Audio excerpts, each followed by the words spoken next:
potential. Elijah, he told me to keep it on simple. These instrumentals, I speak to your mental. Red. Back in the booth, rap to the youth, they was lacking the truth.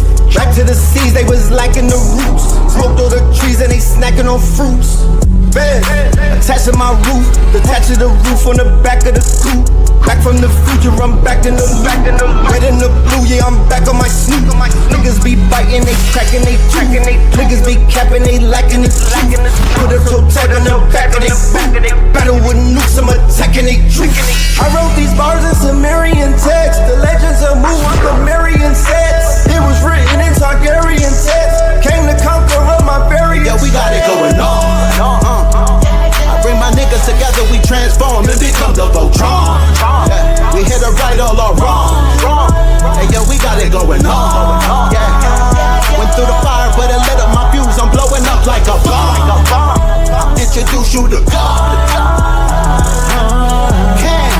Back on the mic, was dead on my back, now I'm back on my life. Came back from the future, went back to it twice. When I rose out the grave, they said that dude is Christ. I'ma shine like a star, I'ma twinkle, twinkle as I light up the sky. The whole world was watching on the night I arrived. The Messiah's here, I guess it's finally time. I hear every prayer that you say. I was there every day, I was still everything. Chat, what the hell? Really? They got a pillar at the Vatican. Pope Pablo, where you at? You either fight or run. Life a game, I feel like I won. Hey, yo, we got it going on. I bring my niggas together, we transform and become the Voltron. We hit a right all or wrong. Hey yo, we got it going on. Yeah. Went through the fire, but it lit up my fuse. I'm blowing up like a bomb. Introduce you to God. From the quantum shadows, a traveler emerges. Fly Sinet, the multi-dimensional hacker, living his hero's journey. He joins the Pantheon at AI Masters Workshop, November 1st and 2nd. Hosted by 363 Empire with Red Pillar and Seven Bomar. Tickets, lock yours in now. This is the law of mental command. It is the understanding that you are not a victim of your thoughts, but a commander of them.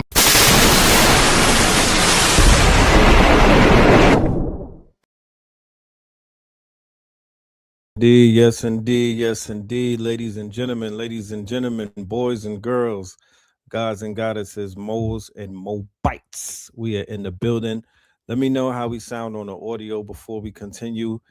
And that song that you just heard right there, that is Going On, or Got It Going On, featuring Cambada and Red Pillar, all right, off of the Voltron album,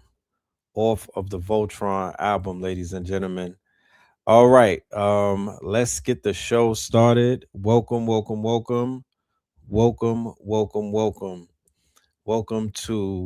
KTL Know the Ledger 444. You know what I mean? Melanin Monday. We are in the building. Peace, love, and light to everybody. Welcome back. I miss you guys over the strong end.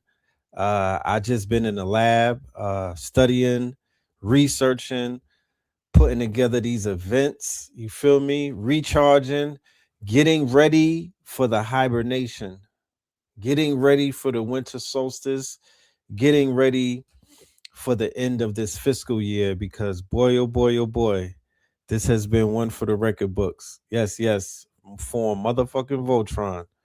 All right, let's do the roll call, and then we're going to get into the conversation today. All right, today's conversation on Melanin Monday, I think we're going to call this the Great Fall.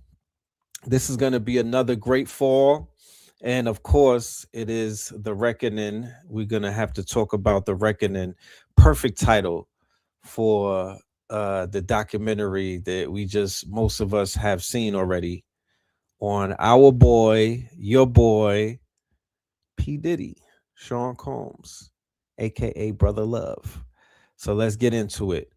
I will be on 363 Empire later on tonight, and I'll also be doing a review with Brother Rich over there. You feel me? Yo, shout out to let me do the drip report. Shout out to my peoples, man. Hold on. I gotta do the drip report, man. Shout out to Chase Division. Hold on. What's that? Wait. Yeah. Chase Division. You feel me? You feel me? This is my bro Don 600. Shout out to Don 600. Shout out to my peoples over here. Look. I got the see the back. I gotta get the gods. I gotta get his IG. Shout out to the family.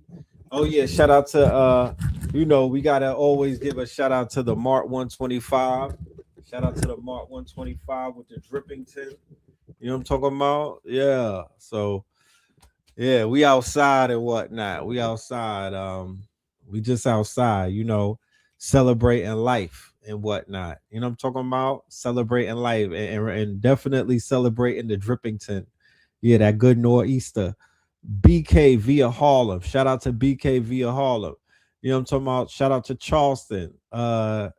Functional drip. We got to take that back, right? You know what I mean? This is the end of the shiny suit era. It's time to usher in the God wardrobe. Seminole, Florida in the building. Shout out to Seminole. Oh, you in Thailand? Talk black to me. We got a bill. Yes. Toronto in the building. Austin, Texas in the building. LAX in the building. Norfolk in the building. You know what I'm talking about? North Las Vegas is in the building. You dig? Richmond in the building. You dig? Yes, Richard Pillington. The code is fire. Yes, I'm gonna get y'all to I'm gonna find out the brand so we could all get this and we could all drip together. Charlotte in the building. We got Englewood in the building. Minnesota in the building. We have Commerce, Georgia in the building. Ireland in the building. Belize in the building. New Bedford in the building. Left Rack in the building. Spartanburg and shout out to Blue Pill, of course. Tapping into that blue. You know what I'm talking about? Tapping into that royal blue energy. It was calling me. Spartanburg. We got Madison, Wisconsin. We got Cincinnati, Charm City. I like that. San Antonio, Texas. Decatur, where it's greater. NOLA. Y'all still waiting. We pulling up. But believe you me, we are pulling up strong. New Jersey in the building. Cleveland, Ohio in the building. The land of the Giants. Mount Vernon. Let's just start right there. Dre Allah. Mount Vernon. What a perfect segue to get right into it. Shout out to everybody up in this thing. But shout out mostly to my Mount Vernon, the Bronx family. So, spoiler alert. If you did not see the documentary that everybody's talking about, I caved in and I folded. Yo, Netflix is getting a mother effing bag. You know what I'm talking about? The same week that they purchased or they attempted to purchase Warner Brothers, you better Warner Brother, for $78 billion. You heard that right. $78 billion. These niggas have always been in debt, by the way. This is a company that you could study, that you could do a case study on Netflix and their business plan. They've been in debt ever since they popped out. They've never really been. Their business plan is like, yo, we're gonna be a profitable company in probably like 2037. You know what I mean? They don't have, for all of their shareholders and everything.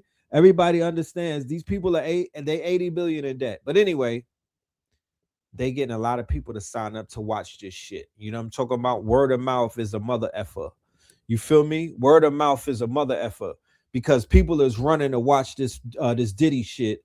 Diddy is definitely getting to the bag. If he negotiated some back end shit, he's a genius. Or if whatever he got up front, I know they cut his ass a salacious check, right? What do I say on this show? Well, I've been saying this for years, right? We're going to go a little bit down memory lane today. I don't want this to be one of those back in the days I used to, but this is a time machine show. This is a back in the day show. This is a remember when I said this show. This is that type of show today. I mean, and I got some receipts as well, because we have to, we have to review. We have to peer review our information that we've been delivering to the family over the years for multiple reasons. Proof of work is one. Another one is there's new people on board. They probably don't know what we've been talking about for many, many moons ago. Then number two, brain fog. We all collectively be forgetting shit. Sometimes we just got to remind ourselves that, yeah, we was digging in this garbage a minute ago. And what is taking place, in my humble opinion, what's taking place, what we're seeing on a grand level. Remember, the great divine speaks through signs. Symbolically, what is this is like Cat Williams, January 2024, Cat Williams, that show that he did with your boy Shannon Sharp, right, on the couch, where the family had this reckoning, the great reckoning that took place. It wasn't an exposed. Cat Williams was delivering a reckoning to Black people and then vicariously everybody else. And what was that reckoning? That reckoning was this industry that people have modeled their entire life after. People have sacrificed children, lifestyles, bankrolls, bank accounts, all type of shit. Fashioned their entire identity behind celebrity. Cat Williams came and exposed and gave you niggas a reckoning that you were following something that was way more sinister, way more satanic, way darker, way deeper than you ever probably could even bargain for. And this whole talk about selling your soul, well, 1 million burgers sold, my G. Let's stop with the fucking cap. So many people have sold their souls walking and trying to keep up with the motherfucking Jones and then with the Combs, okay? And what is selling your soul? Waking up, feeling sore, and still working with niggas. Shout out to what's his name? What's homie in the documentary? Spoiler alert. That's selling your soul. Like, we don't have to keep it. It's not as contextualized. It's not as deep as people are trying to make it seem. Selling your soul is waking up sore, right? Waking up, right? So Little Rod, right, in the documentary was like, yeah, some nights we would party, because he's a ghostwriter. He's a producer for Sean Combs. So yeah, spoiler alert. He's a producer who was living with Sean on Star Island when his name was Brother Love, and he was making an album called Off the Grid, right? Conspicuously picked the title Off the Grid, the Love album. It was red, right? So he was like, I'm living with homie. We just having, he was like, you got to get in your hedonism bag. So go out and get some strippers and whatnot. Here, put on this Sean John. No, Matt, put the bad boy hat on and go to the strip club. You're in Miami of all places. And bring him back. You know what I mean? Tell him that Diddy is waiting for him. So he said many of nights they would have sessions where it would just start out with the music playing. He might be making beats and whatever. They smoking, drinking, having fun. And then one thing leads to another. Take that. He passes out. He wakes up. Some mornings he's waking up to a baddie next to him. Other mornings he's waking up to Brother Love next to him. Those mornings when Brother Love is next to him, conspicuously enough, his booty is sore. Come on, fam. And then you, instead of getting in your bag and catching a charge, defending yourself, demanding that somebody answer for the soreness upon the booty, what do you continue to do? You continue to work for that man, and you didn't even get paid. So that is a perfect example of somebody selling your soul. Okay, so we don't have to make this thing difficult. And it's been situations like that has been taking place in this vipers, this den of vipers, this called the industry, whether it's Hollywood, what they did to Todd Bridges and all of these goddamn child actors that we grew up looking up to. Todd Bridges, Gary Coleman, Emmanuel Lewis, right? Fucking Penny. You know what I'm saying? They try to get Janet, but they caught LaToya instead. Look at what they did to Jermaine Jackson. The goddamn whole Jackson 5. You name it. There's mad childhood stars, even on the quote unquote other side. You know what I mean? With your pale cousins and whatnot.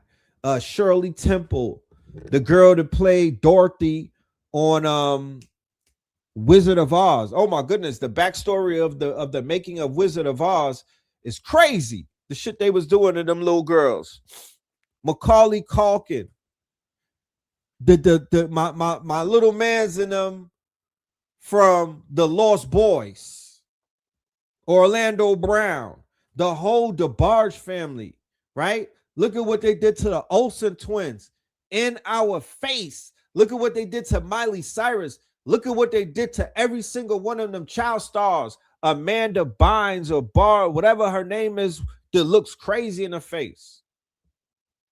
The Little Rascals, Britney Spears, the whole Disney Channel, Bieber, Corey Feldman, my guy, and Corey Haynes, Raven Simone running around.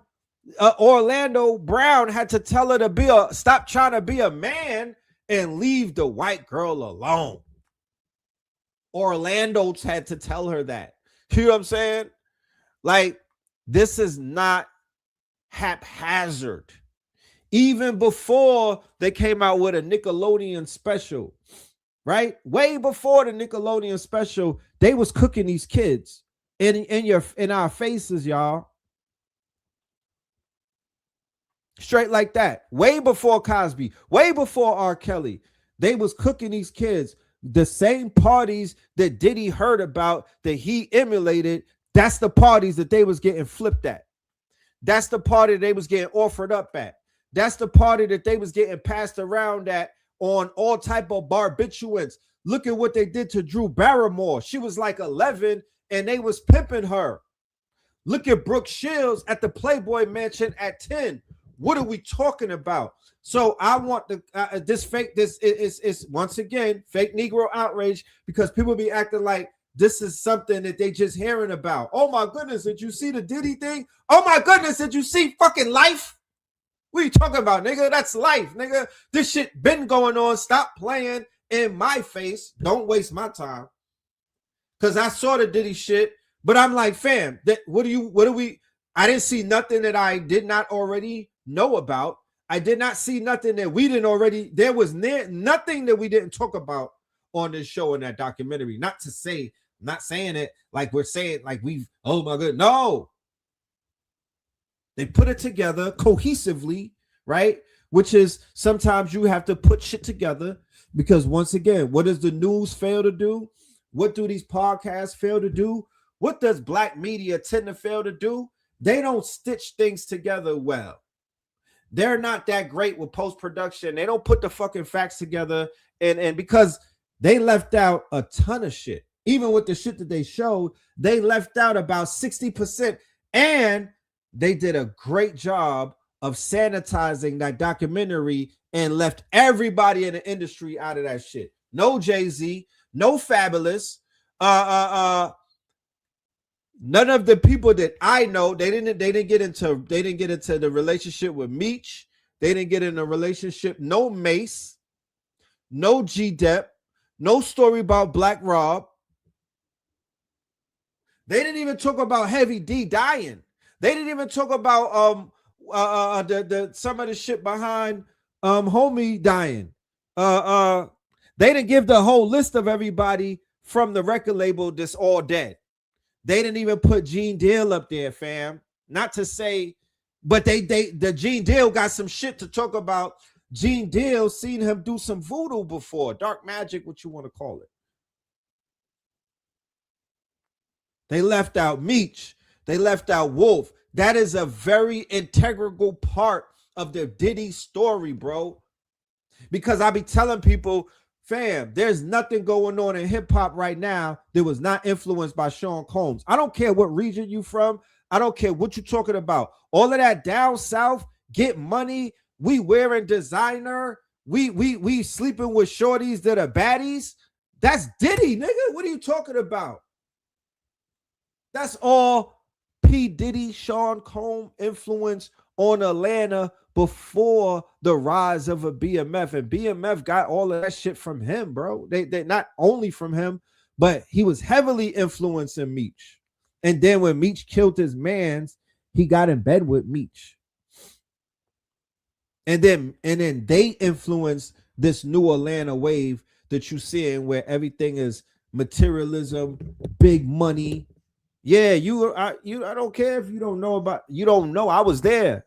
If you don't know about that, tell me where you was at when it was happening, because I was right there. I seen it all. They didn't touch on that. Big Meech was wearing ponytails. He wasn't doing what he was doing until he killed Wolf. And then don't believe the series because they're lying at 50 Cent. That's based on a true story. That's not the whole story. He got turned up when he linked up with Puff. That's around that Jeezy era, the era with Boys in the Hood, when Diddy signed Jeezy to Boys in the Hood, Block Entertainment, and all of these other things. That's a business deal. That's him investing into the South, bringing a light to it, bringing investors into it, telling everybody else that it's time to start focusing on this region. This is the part right here.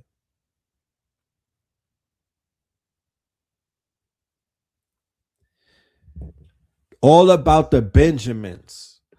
All of people was getting money all of the time. They was getting money everywhere all of the time. We know this, right? Detroit been getting money. Chicago been getting money. They've been wearing buffs. They've been wearing minks. They've been doing pink gators. We're not saying that this is what we're saying is the commercialization of designer lifestyle, bankrolls, hoes, money and clothes, Versace, Gucci, Louis, all of that designer shit. This partying 7 days a week, all of that. Yeah, Cash Money got influenced by who? You could ask Baby. We was there and saw that as well. Who did Cash Money get influenced by? You know what I mean?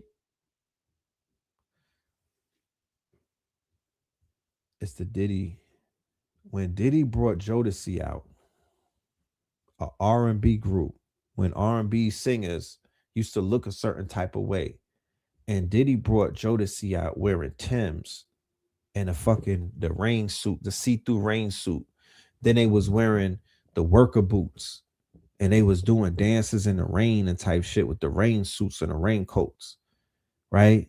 And then Diddy followed that up with the hip hop queen Mary J. Blige, who was able to synthesize B-girl chick or cheek. She was able to synthesize a B-girl look into R&B, right? Where the women never wore their hats backwards, and they never wore Letterman jackets, and they was not wearing things like that. That's what P. Diddy, as the quote unquote A&R, right?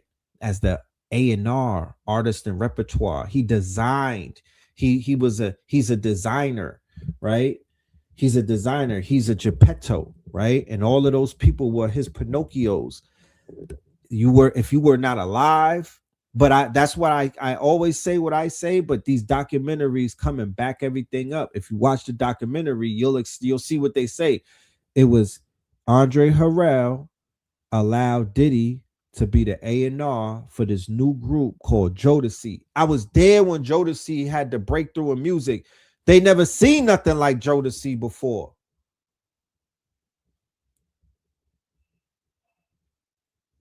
Ladies in the chat, please tell everybody who the fuck Jodeci was when they came out, please. Were they the top niggas, yes or no? Ladies only.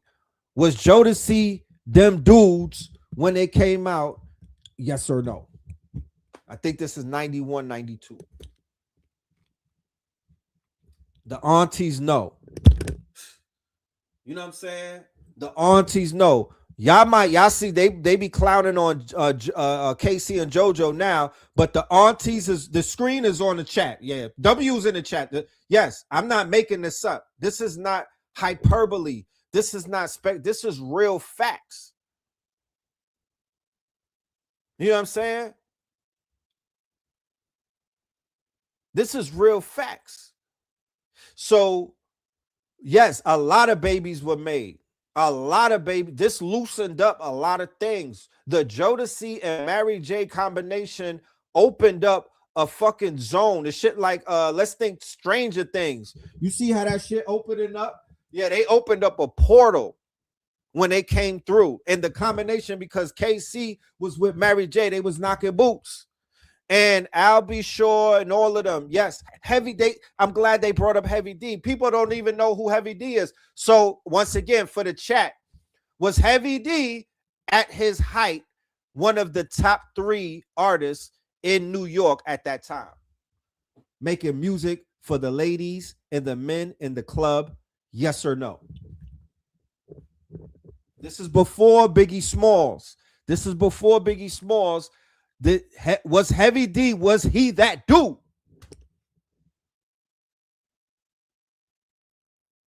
So you see how crazy history gets, because you don't see this type of conversation coming up in modern day podcasts. You don't hear none of this shit. But I'm here to let you know Heavy D was Himothy. He was the Biggie before Biggie. He was light-skinned Biggie way before Biggie. He made the lady songs. He made the big man songs. He could dance. His whole crew was lit. Trouble T. Roy and all of them. The overweight lover in the house. And then you have Father MC. Uptown Records was the fucking label, bro. The shit was Def Jam before Def Jam. The one of the Trouble T. Roy was the dancer who died, and that made Pete Rock and CL Smooth made T. Roy, right? They made the song T. Roy, okay, which was a classic. We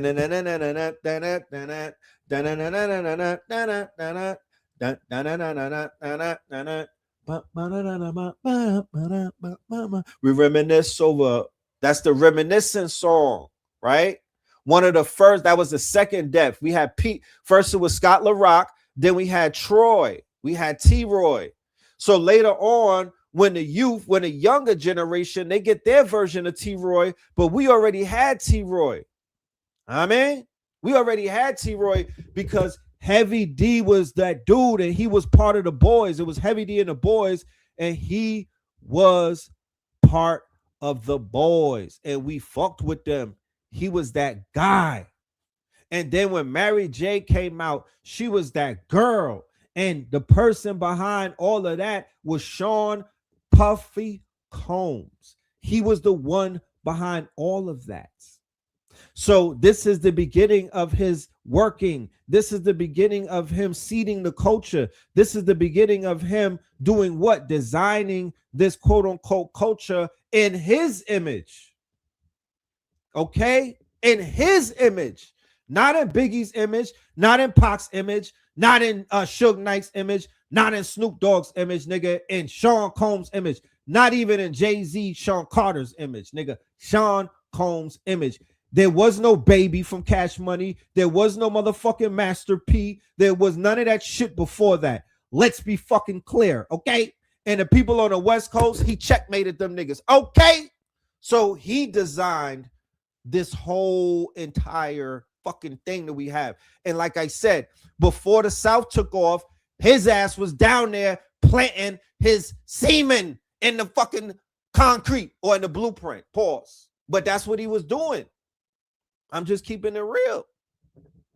He was doing a form of sex magic where he was opening up certain portals. He was initiating people. He was flipping people. He was turning them out. He was turning them on. He was putting certain people in certain places, but they all had to do what? They all had to get flipped by him. I've been watching the TV show.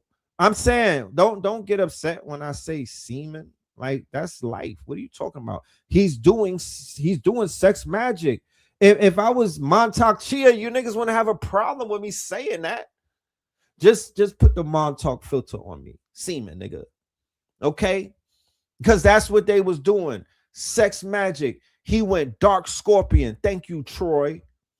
He's showing you this is a real life living example, because I could give you the same exact story on a higher level with the pictures that they just released from Jeffrey Epstein's house. I could show you the same thing. You're being 2025 is a very interesting year. That's why I said, in so many ways, The Reckoning is almost the title of what this year is about. This is the year where so many things had to be reckoned. The reckoning, nigga. There is life outside of this little ball that you niggas is arguing whether it's flat or if it's a circle or if it's in a goddamn snow cone and whatnot. The reckoning is that there's some shit on the way that it's not Project Bluebeam, because unless niggas telescopes got Project Bluebeam inside of it. How could it be fake?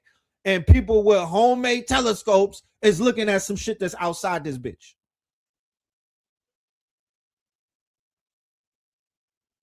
Aaliyah did not have that swag before Mary J. Sorry. Aaliyah had the shit going over her eyes with the boxers tucked in. But once again, with her uncle, Mr. What's the uncle Heckle, whatever the uncle's name is, the uncle that we could still tie Diddy and all of them into that shit still from all the way back then. You got Aaron Hall with Guy, and then you got R. Kelly. You got MC, you got Father MC, who's on Uptown Records, which is the label that they said that Puffy was trying to take over. He got fired because he was trying to take over. He was so deceptive. He was on his Scorpio power shit that he was trying to take over. Barry Hankerson, right? So who styles Aaliyah? She's 15 years old. It's her uncle and whatnot. So Barry Hankerson and them, yeah, they're gonna give her that b-boy style. But who goes down in the books about who goes down in this cultural quote unquote conversation as to ushering in a certain aesthetic? That's Mary J. Blige, and that would be Jodeci. That it's a duo. It's the male and female principal through Video Music Box, right? Through the cable channel, through the video shows, through MTV, broadcasted around the world, and they begin to influence cultures around the world. That's why I'm going to show you videos from people from the UK and other places globally startled and, oh my goodness, I can't believe I just saw the P. Diddy documentary. That nigga was like King Charles to them. Okay? P. Diddy was royalty to them. In Africa and places, they fashioned themselves after the P. Diddy model of business billionaire mogul. The kinks and all of that other stuff, they don't care about that because people go to Dubai to get pooped on. Okay? Let's stop playing games. They were in Playboy Mansion doing a bunch of crazy shit. They was in Clive Davis's freak offs doing a bunch of crazy shit. They were in the Swiss Alps doing a bunch of crazy shit. They were at Bohemian Grove. They were at Epstein's Island. They was everywhere, nigga. They was at Studio 54. They was all sodomites back then. They been sodomites. They been quote unquote they've been underneath Babylons. They've been all type of they've been doing all type of iniquities.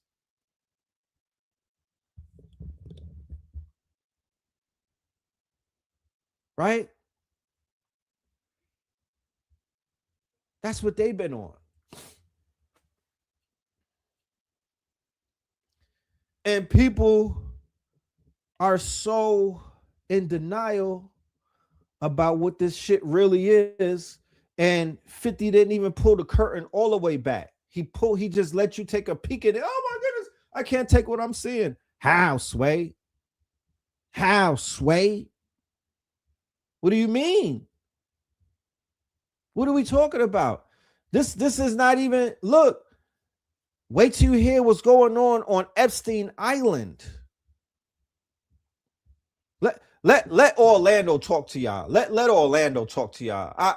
I'm gonna let Orlando talk to y'all real quick. And we're gonna let Orlando sold their souls to Diddy. People sold their souls to Diddy. And then they're mad now because the hazing process was a little bit rougher than they thought. Why do you think I love Diddy so much? You're not gonna dethrone this man because he know how to get you there.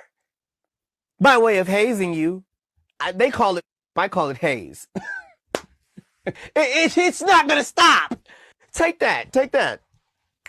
It's still gonna happen. So people would laugh at Orlando Brown, myself included. I don't know Orlando Brown like that. I didn't watch the show with him and Raven Simone. You know what I mean? Sue me. You know what I'm saying? That's not my era. So the more I seen him, right, on my timeline, if I could have muted him, I would have. But the more I started to see the dude, I'm like, yo, he might be playing a certain character. Okay, he was in Major Pain. All right. He's Loki, right? And then Raven said that he was a genius. Yes, I just saw that video. She said he knows exactly what he's doing. He's just an unhinged Charleston White. No, she said he's an unhinged Cat Williams, right? He's an unhinged Cat Williams, but he has to go crazy to say certain things about the crazy shit that he knows and what's happened to him in this quote unquote in this mission, because people are on a mission through trauma. You know that it's trauma that's putting the trauma put Cat Williams on a mission to tell the truth. Trauma put Jaguar Wright on a mission to tell the truth. Trauma put Orlando Brown on a mission to tell the truth. Even though they're traumatized and they're acting crazy, they're still it was still trauma that propelled, not dollars, trauma. You know, Ray J got trauma. You know, he has more credibility than Jaguar. We don't hate Kanye. You'll never get hate for Kanye over here. No, we just told you that the Kanye train has come to an end over here. That's all we said, that the Kanye train had to come to a stop. You know, that's it. And then he went and apologized to the rabbi. Yeah, we got off the train at the right time, family. You know, Crody. But check this out. Yeah, oh yeah, his trauma, definitely Ye's trauma made him pop out. Ye's trauma, when they went ahead and renditioned him, right? When they renditioned him, that shit made him pop out. That made him do what he did. A lot of people are pushing back against your trauma. Let's get in a time machine and let's see what was going on this channel in 2023, ladies and gentlemen. Let's see what was going on this channel in 2023, and then we will move forward.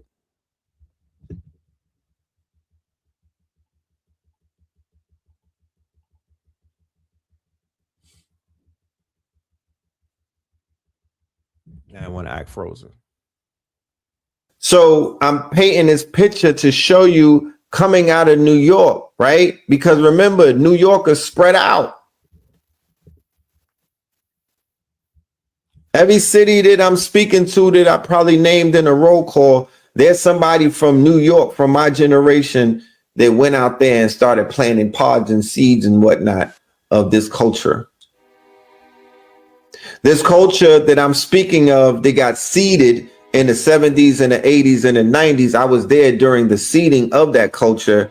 This culture has affected popular culture, global culture to this day, where the culture that's popping to this day and the culture that's at top is still mimicking that culture. And if there's one vulture, and no disrespect, but I say that in a way that vultures eat off of carcasses, vultures eat off of quote unquote dead energy. As a dark Scorpio, you have vulture energy. So the top vulture that I would say for that era in the culture is Mr. Love himself. You know, the one that always can recreate itself. That's what Scorpios do, right? They always transform and recreate themselves. So that vulture who, you know, is in the dark side, unfortunate of a dark culture, would be this man right behind me. Real quick, as we go through this video, this is gonna be like a review, right? But I want us to think about the culture that we exist in today, where every other day when we wake up, there's somebody unalived on the timeline. Whether it's a social media influencer from TikTok, or if it's a YouTuber, somebody inside of this fame cycle, right, is being sacrificed. It wasn't always like that. It wasn't always that desolate. It wasn't always that dark. It wasn't always that deadly. It was not like that. You know what I mean? So what we want to establish is that over the 30 years of this man's reign, as he began to initiate more dark magic and more warlords were quote unquote given power over innocent people, they began to affect the world. They began to affect their followers. They began to affect their fans. They began to affect their quote unquote people who are fashioning themselves after these people. So they become what they ultimately despise the most. So when I see everybody pointing fingers and getting outraged, I'm like, that's a lot of deflection on the behalf of what they would call the people, because the people is on debauchery right now.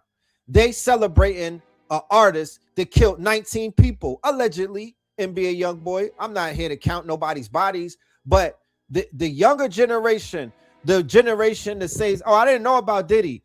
Nigga, y'all was following murderers and rapists and all type of shit. So I want y'all to remember that y'all are still a part of the motherfucking stop acting like you understand? That's what breeds psychosis. Just understand that these things have a beginning, and there's somebody that opened up a door, and there's somebody who bodied some people and sacrificed some good people, and turned this bitch into the upside down world. So this is Remick right here. I remember at the end of Sinners, the nigga walks in with a Coogee sweater on with a Spanish chick. That is P. Diddy and J-Lo, fam. That was Stacks at the end with the fucking Coogee sweater on. That was Diddy, bro. In the Sinners movie. Remember that? The vampires. All right, let's continue. I want to give some annotation to the video so we understand what I'm talking about when we talking. This culture that comes out of the tunnel era, this culture that comes out of New York City in the 90s, that spreads into Atlanta and goes all around the world, and what this culture that the bad boy era is responsible for enacting, this culture that the tunnel era is responsible for enacting, this culture that was all about the Benjamin shiny suits, this culture that's crash capitalism, this culture that's dealing with Romanistic values, right? When in Rome, not Carthaginian shit. Tupac was more of the Carthaginian he was fighting against. He said, don't let the shit go into the realms of where Puff is bringing it. Don't allow this shit to lose its soul and go into this commercialism, this materialism.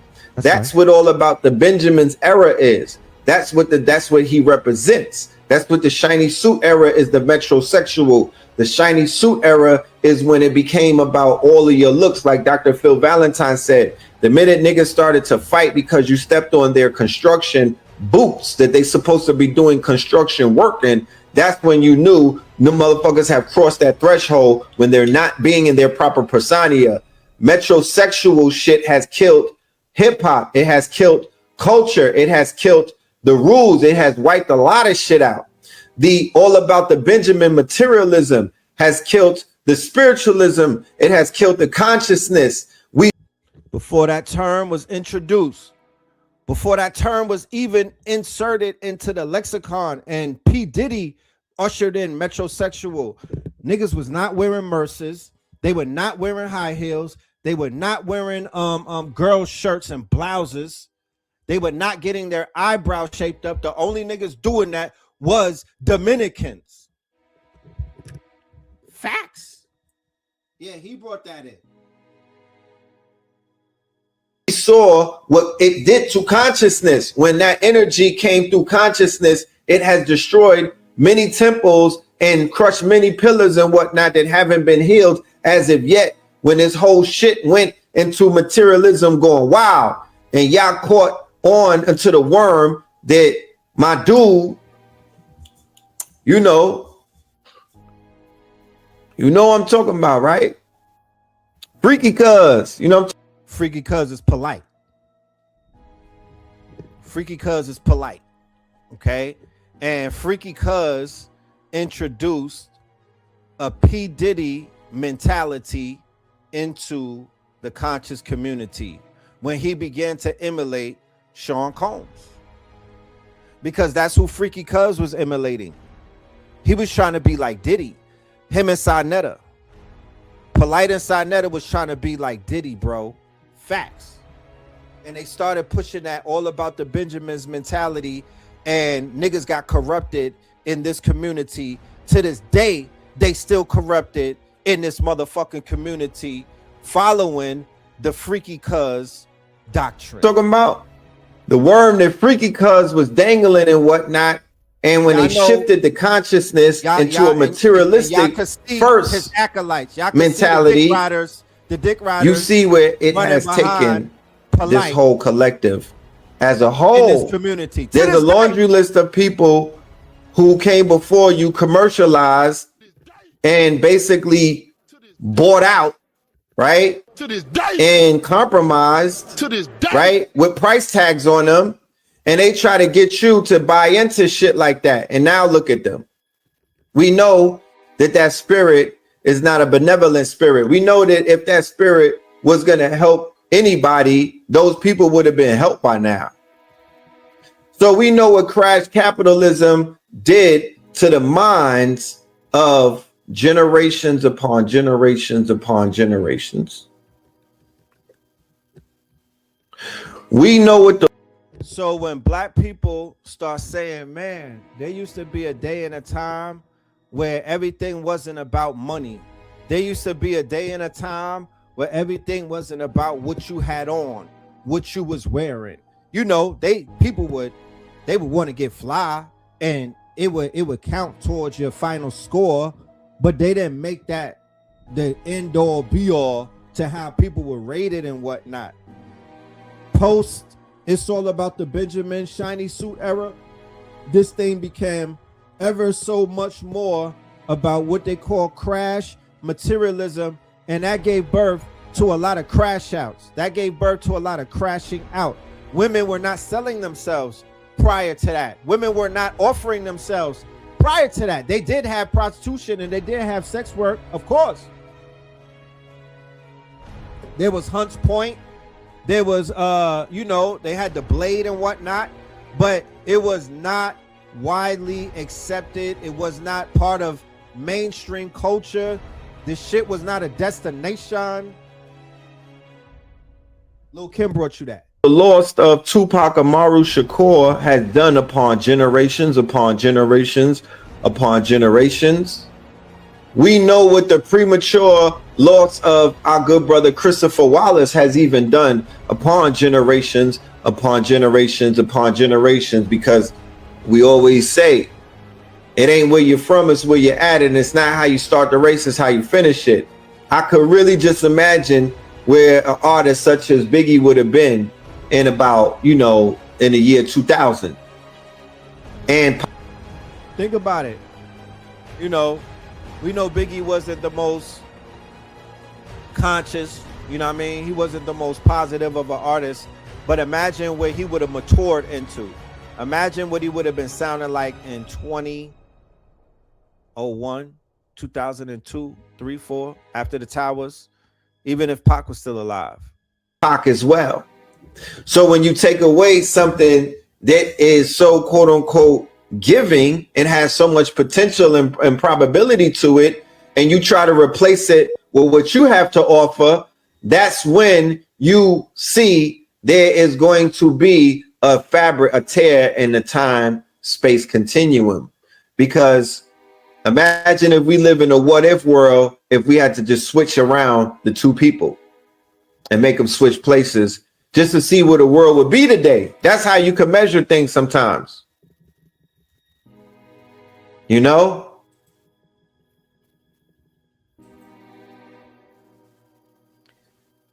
After Pac and Big were taken out of their throne, it's almost as if the kingdom was ripe for invasion. If you think about it in terms of hip hop being a kingdom, right? Hip hop being a kingdom, Kings County, Brooklyn, Queens, Long Island, and Big and Pac being kings, right? And when these men fell, when these twin towers fell, it was almost akin to anybody that lives in New York. You could co-sign what I mean by this. That when the twin tower buildings fell, all of a sudden people rushed into the kingdom. Now there were foreigners in New York. There were outsiders in New York. It dropped the gates and caved the walls in. There were outsiders running through the city when you never saw that before. There were people setting up shop in New York that was not allowed to set up shop when them two pillars were standing very tall and whatnot before the breach. So if anybody from New York remembers, right? Prior to 2001, 9/11, we had immigrants, we had African,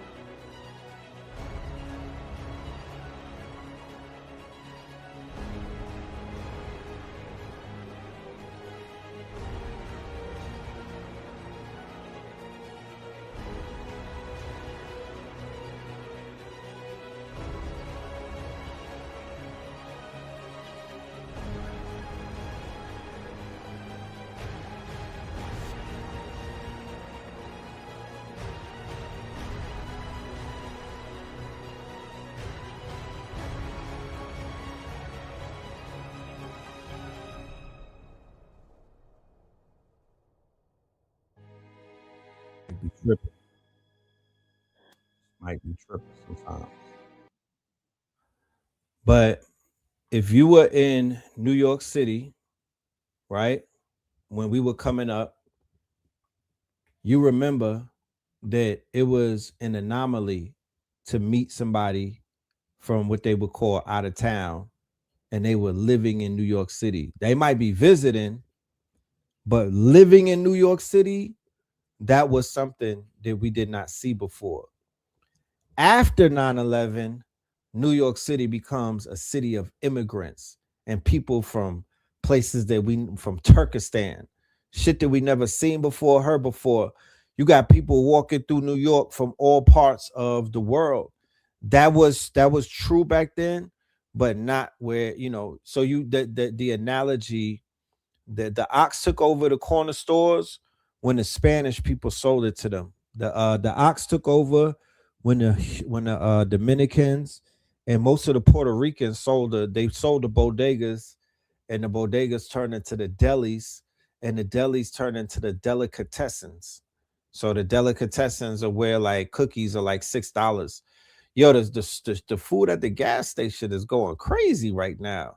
I got a drink the other day. This nigga said $3.50. I'm like, fam, what are you talking about? I got an orange juice. Like, what do you mean? So many cities that you go to, the native population has been replaced. New Orleans, Chicago, like I heard places, and I was on a plane to Detroit, and it was mad Hasidics, and I know that there's a big Muslim population, but the whole plane was filled up with Hasidic families. You know, yeah, New York was built on immigration, right? Like I said, it's an immigrant town. It is an immigrant city. New York is a melting pot. Even with all of that said, even with all of that being said, black people, black New Yorkers were the dominant in New York City. Black FBA New Yorkers. Well, I can't necessarily say that. Yeah, like in the 80s, it was like that. But then you had the rise of the Jamaicans, the Haitians, the Trinidadians, the Panamanians from the Bronx, Gun Hill side, Gun Hill Road, and then Flatbush, Brooklyn, Crown Heights side, and then it's just kind of like started converging down and shit. Queens, you know what I mean? Yeah, it's being repopulated. You know what I mean? The damn right is being repopulated. So let's get back into this great fall right here. Let's get back into the great fall. We got a few more videos that we're going to show and whatnot. Let's just continue to have this conversation about this very interesting, quote unquote, documentary that has everybody talking about. All right. Check this out, though. Going crazy because I keep seeing people post the media fed us false information. Biggie and Pac was actually really cool. Why we didn't know that? What you French? Because I knew Generation X and millennials knew. Anybody who was into hip hop knew. That's why I be saying that these kids need to keep their mouths off of the culture and keep their mouths off our history. I saw some kids on a podcast the other day say that they thought that 911 came after 9/11. Y'all got to start researching. Y'all be the ones putting out false information. Y'all ain't got no degree in media. You just got a microphone. When Salt-N-Pepa got inducted to the Hall of Fame, I saw kids online talking about how Nicki Minaj should have been in there before. Salt-N-Pepa? Do y'all know who Salt-N-Pepa is? They damn near think you talking about the seasoning that be on the table at the restaurant. This is why I always say that Generation X and millennials are the best, because a lot of us decide to use our brain before we speak. We grew up with having to do research. We used to have to go to the library. We used to read encyclopedias. We had to go from typewriter to the internet. We knew that the internet was a luxury. How you grew up with that and you still decide not to Google something? Stop saying we, because we get it. Y'all the we that don't get it. We ain't y'all we.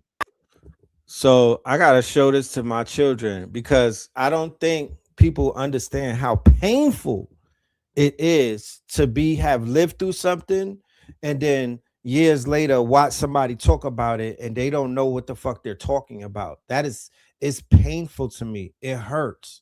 You know what I'm saying? If I were to identify one of my biggest pet peeves, it would be having somebody speak on some shit that they don't know about. So case in point, right? We climbed Stone Mountain on June the 28th, right? So you got people who been hearing about Stone Mountain all their life. You got people who be hearing about Stone Mountain all their life. You got people who watch the Stone Mountain video through Instagram, and then they made videos on TikTok about the Stone Mountain climb and whatnot. But then you'll have somebody who climbed the mountain. You'll have somebody that pulled up to the mountain and didn't even climb the mountain. You'll have somebody who tried to climb the mountain and had to go down the mountain because it was too much for them.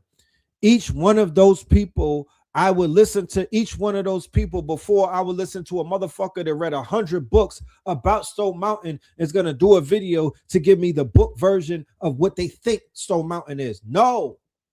So if you was not in that time, you can't talk about it like that. Not to say that you can't talk about it, but don't talk about it with the conviction like your ass was there. Cut that shit out. I'm running niggas' birthdays. Hold on. Let me see this nigga's birthday. Let me wiki his ass. Fam, why are you talking about Boys to Men when they was out? You was Boss Baby. Like, what do you mean? I'm just saying shit like that. You'll have people talking about, like, case in point, the Dr. York case, right? Some of Dr. York's biggest supporters are like 20-year-olds. But the case is from 20 years ago. Right? Where are the people who were alive when this shit happened? I want to hear their side of the story. Not the people who grew up later on and y'all fans of the that shit don't mean nothing, bro. That don't mean nothing. Where are the first-hand accounts? Primary source. Give me that first. You can have an opinion, but people is trying to speak on shit like they got the facts. And you don't got the facts because you were not there. So if somebody experiences something, give them the benefit of the doubt to speak on that.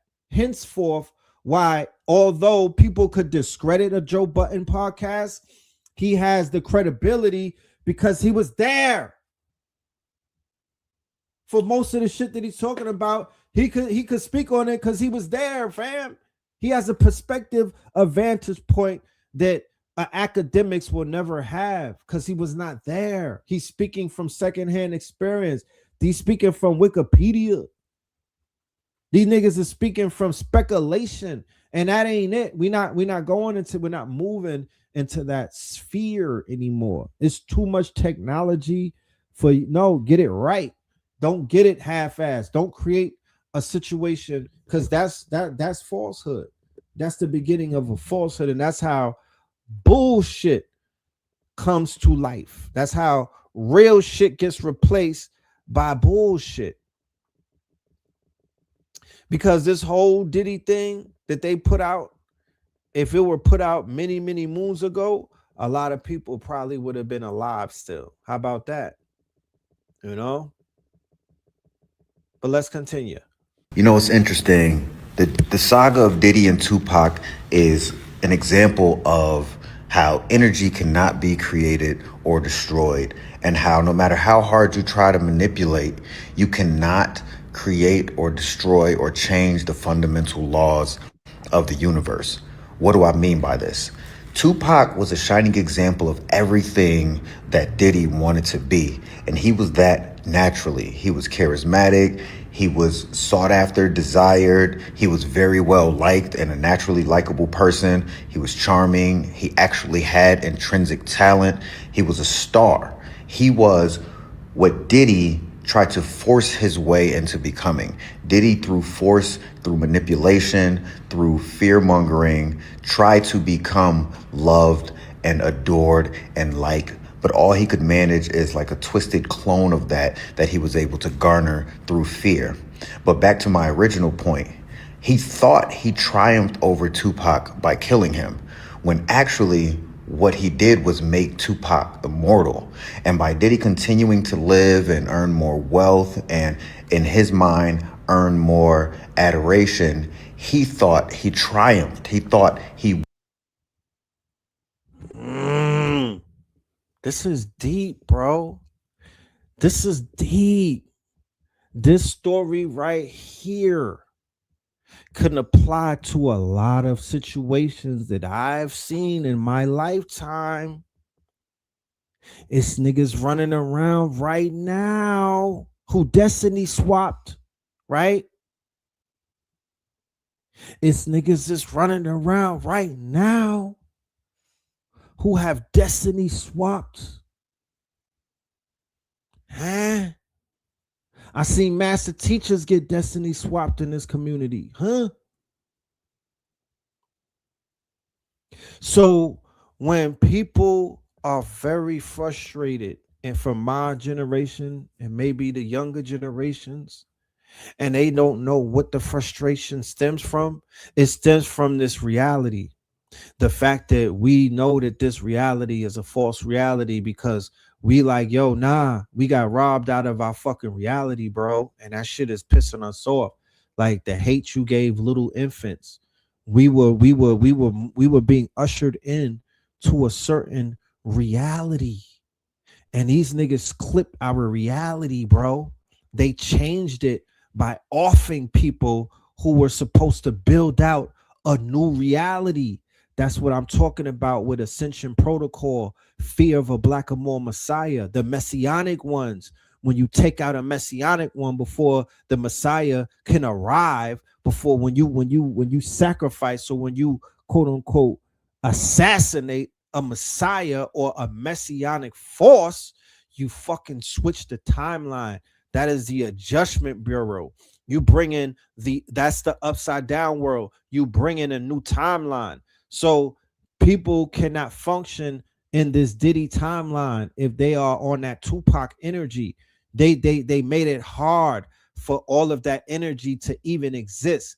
They crushed that energy at every turn. He put watchmen out there, right? The same way that the mind flayer in the TV show Stranger Things. You see how the mind flayer is infecting people with that virus, right? He's putting it in their mouth, right? The mind flayer is creating something like pods, like Invasion of the Body Snatcher, especially season 3, where he had, remember season 3 where the mind flayer was the rats, and then it turned into Billy, and they took over, they got Billy, and then Billy started catching everybody else in the town, and everybody was under that spell, but they were basically they were part of this one egregor, or this one entity, or this one glob, or this one quote unquote monster, right? That is similar to this egregor, this vampire like energy that a person like Clive Davis, right, who basically may be the one who really was running that show, right? Because it wasn't Andre Harrell. Andre Harrell started it, probably the hive mind, like the Borg. Yes, like the Borg. Okay. So when he's doing these parties, and then it's 2 a.m. All right, everybody that's not a member or everybody's not a part of this thing gotta go, right? Or, you know, he has his group of people that he does his rituals with. The sex worker said, right? The sex worker, I think it was the Punisher, he said that every March 9th, right? So on this show, we pay homage to Biggie on March 9th, right? Back in Blog Talk days, we would play the music, but you know, because of copyrights, we can't play the music, but we honor Biggie on March 9th. And what he was doing on March 9th with his sex worker and with Cassie, he was having freak offs and orgies every single March 9th. Okay. So he was utilizing the sex magic, siphoning the energy of a ritual that he enacted, right? So on every March 9th, he just rees up on that energy. Right? Similar to how on Thanksgiving, whoever put the ritual of Thanksgiving together, they re-up on their energy because everybody puts energy into that day, right? So March 9th, no, he's not honoring he's honoring the death day. He's honoring the death day because he had his hand inside of the death. That's what the documentary exposed, that his hand had a result with him blowing up. His hand, he kept Biggie there when Biggie was supposed to leave. He kept Biggie inside of a trap. Imagine being in a trap house and you know that they're going to come and raid the trap house on a Tuesday. And you say, yo, I'm going to fly out on a Monday. I'm not feeling this shit. You know what I mean? I got a little birdie told me to watch out and shit might go down on Tuesday. And then the boss tells you, nah, stay inside of the bando. Stay inside of the trap house. We got a package coming. And you stay and then you get clipped. Right? So who's to say that that was a coincidence or if that was a setup? The person whose name comes up is Vaughn Zip, right? Who was a Harlem gangster, right? Who's very dirty, okay? Who had his hand in all type of shit. And in the documentary, they lay out how Vaughn Zip was at both murders. He was at Biggie's murder and he was at Pac's murder, right? That could be luck of the draw. You feel me?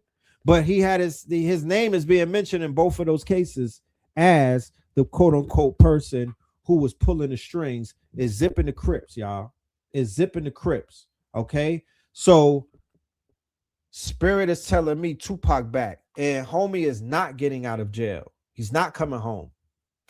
The Keefe D shit is gonna get him his indictment. He's not coming home. One overall, he thought he was able to manipulate the laws and the fabric of the universe just based on his pure, intense desire. But look at the ultimate outcome. So his hate, his hatred, his jealousy for Pac, he wanted to be Pac. He wanted to destiny swap with Pac. He wanted to be cool like Pac. He wanted Pac swag. He wanted the ladies to talk about him like they talked about Pac. This is a jealous hearted, dark Scorpio ass nigga. They showed in a documentary that all of his women were what?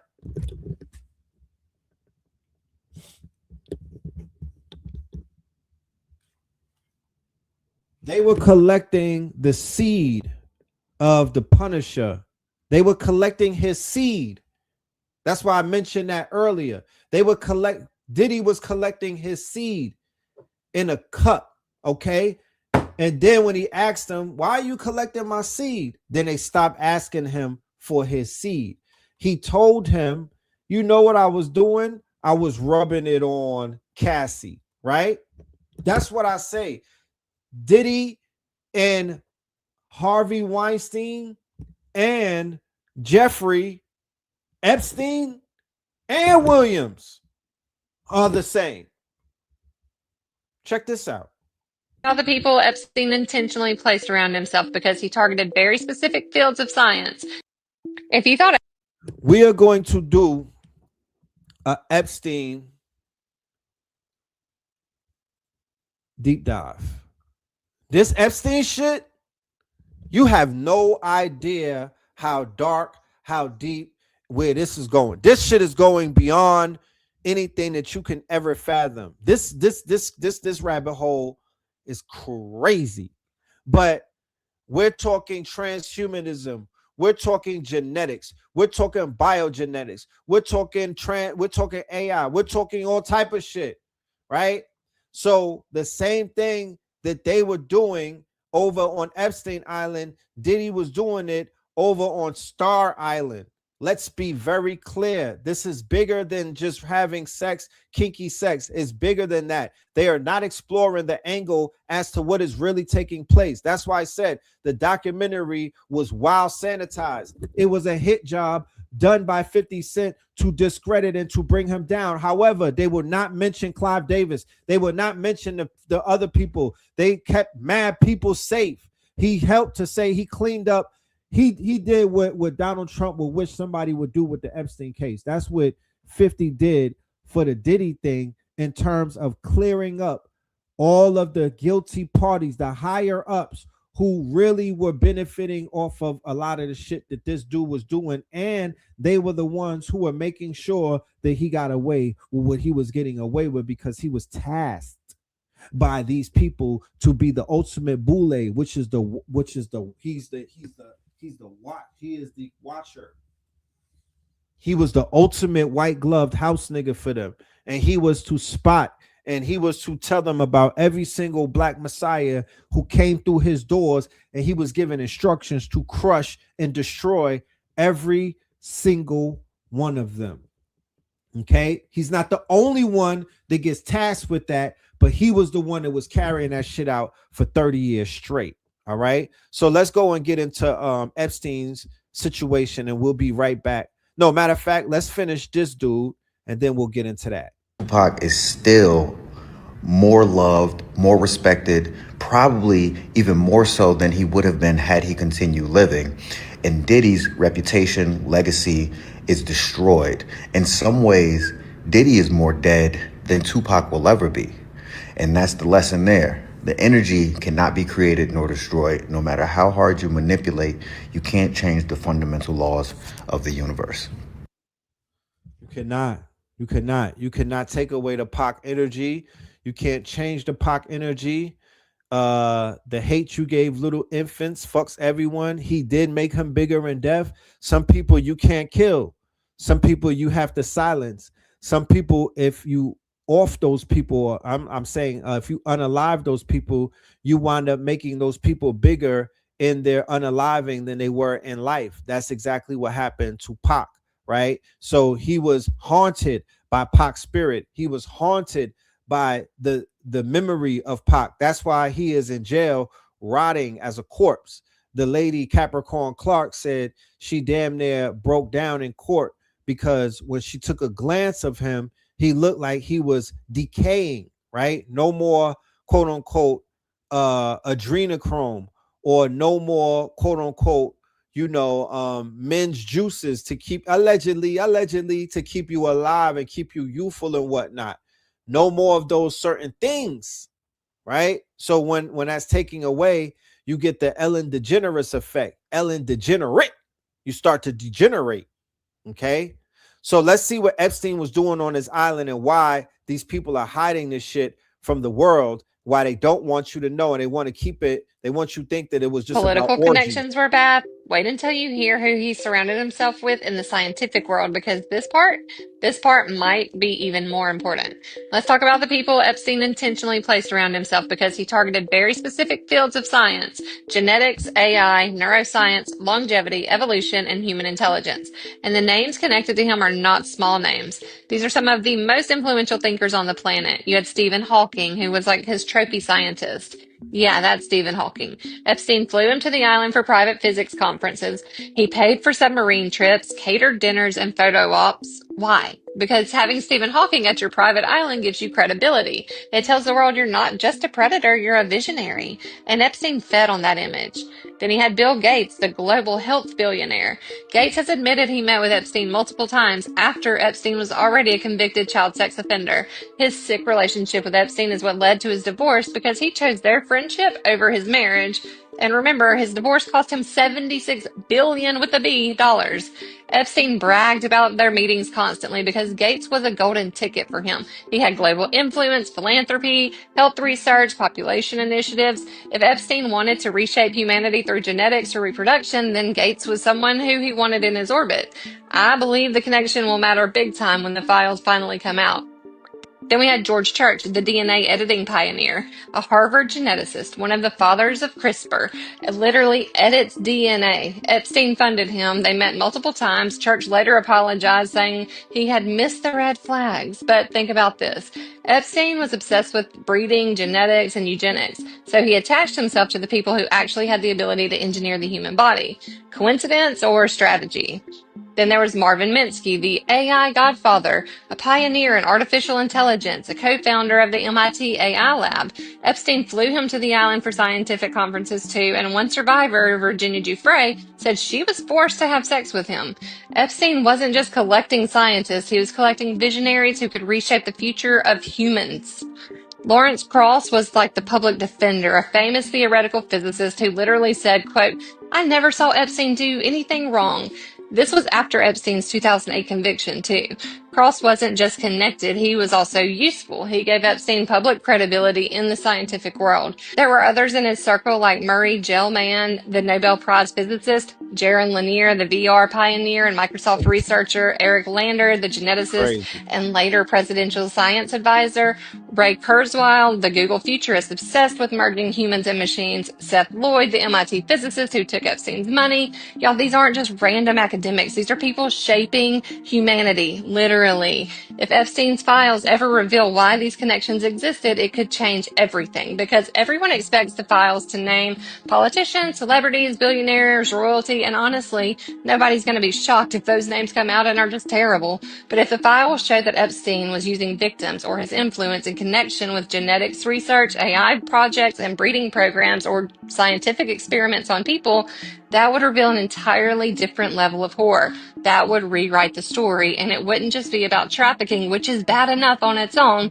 It would be about human engineering, eugenics, and a group of powerful people who saw Epstein as a means to an end, which is why this might be the real reason they don't want the files released, because exposing a predator is one thing, but exposing a network of scientists, billionaires, universities, and institutions, that's another. That threatens power, funding, reputations, and everything the public thinks they know. So we have to ask, why did a sex trafficker need access to the world's top geneticists, AI experts, and transhumanists? And what exactly were they working on together? Because whatever the answer is, it's bigger than anyone wants to admit. So when you hear that he's being protected and you see this dog and pony show with these politicians and whatnot, right? This is one of the main reasons why, when they say it's a matter of national security, that they can't release the photos and whatnot, they're not just talking about Prince Andrew or celebrities like Diddy and all of that stupid shit. No, they're talking about it will unleash, it will uncover some of the things that are really going on. So this picture right here is what a lot of people are looking at, and this is the one that is catching a lot of attention in different quarters of the internet, right? They're having thought pieces on this photo alone. So how many people saw that movie? What's that movie where they got the rich people on an island and whatnot? Blink Twice, right? So this room right here, this is not a dental office. This is inside of his mansion. This is not a dental office, first of all, right? It looks like a dentist's office. However, this is not a dentist's office. This is an office where your face can be changed and whatnot. Those masks that you see on the wall, those are actually quote unquote made out of people's these are made out of molds of human faces and whatnot. This is the experimentation room. Yes, this is the room where whoever will be some face off type of shit. And I'm assuming that whoever the doctors are who are doing these ghastly experiments would be wearing those masks and whatnot. Imagine a room full of people wearing those ghastly masks doing all type of human biogenetic experiments on young women, because that is exactly what Jeffrey Epstein was into. He was writing about repopulating civilization and shit like that with a super sperm. All right. So this shit is some real shit. This is what they're covering up. They don't want you to know about that aspect of the island. So they're going to give you all of the salacious things and things of that nature. Okay. So focus on these masks because they're going to come back. They're not gonna bury this story and whatnot. So he has power and deception, right? Written on a blackboard. Music, time, right?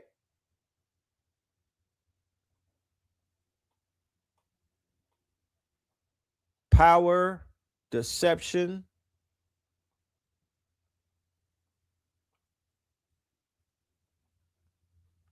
So imagine the pictures that they're not showing you, but these are some of the ones that they did release.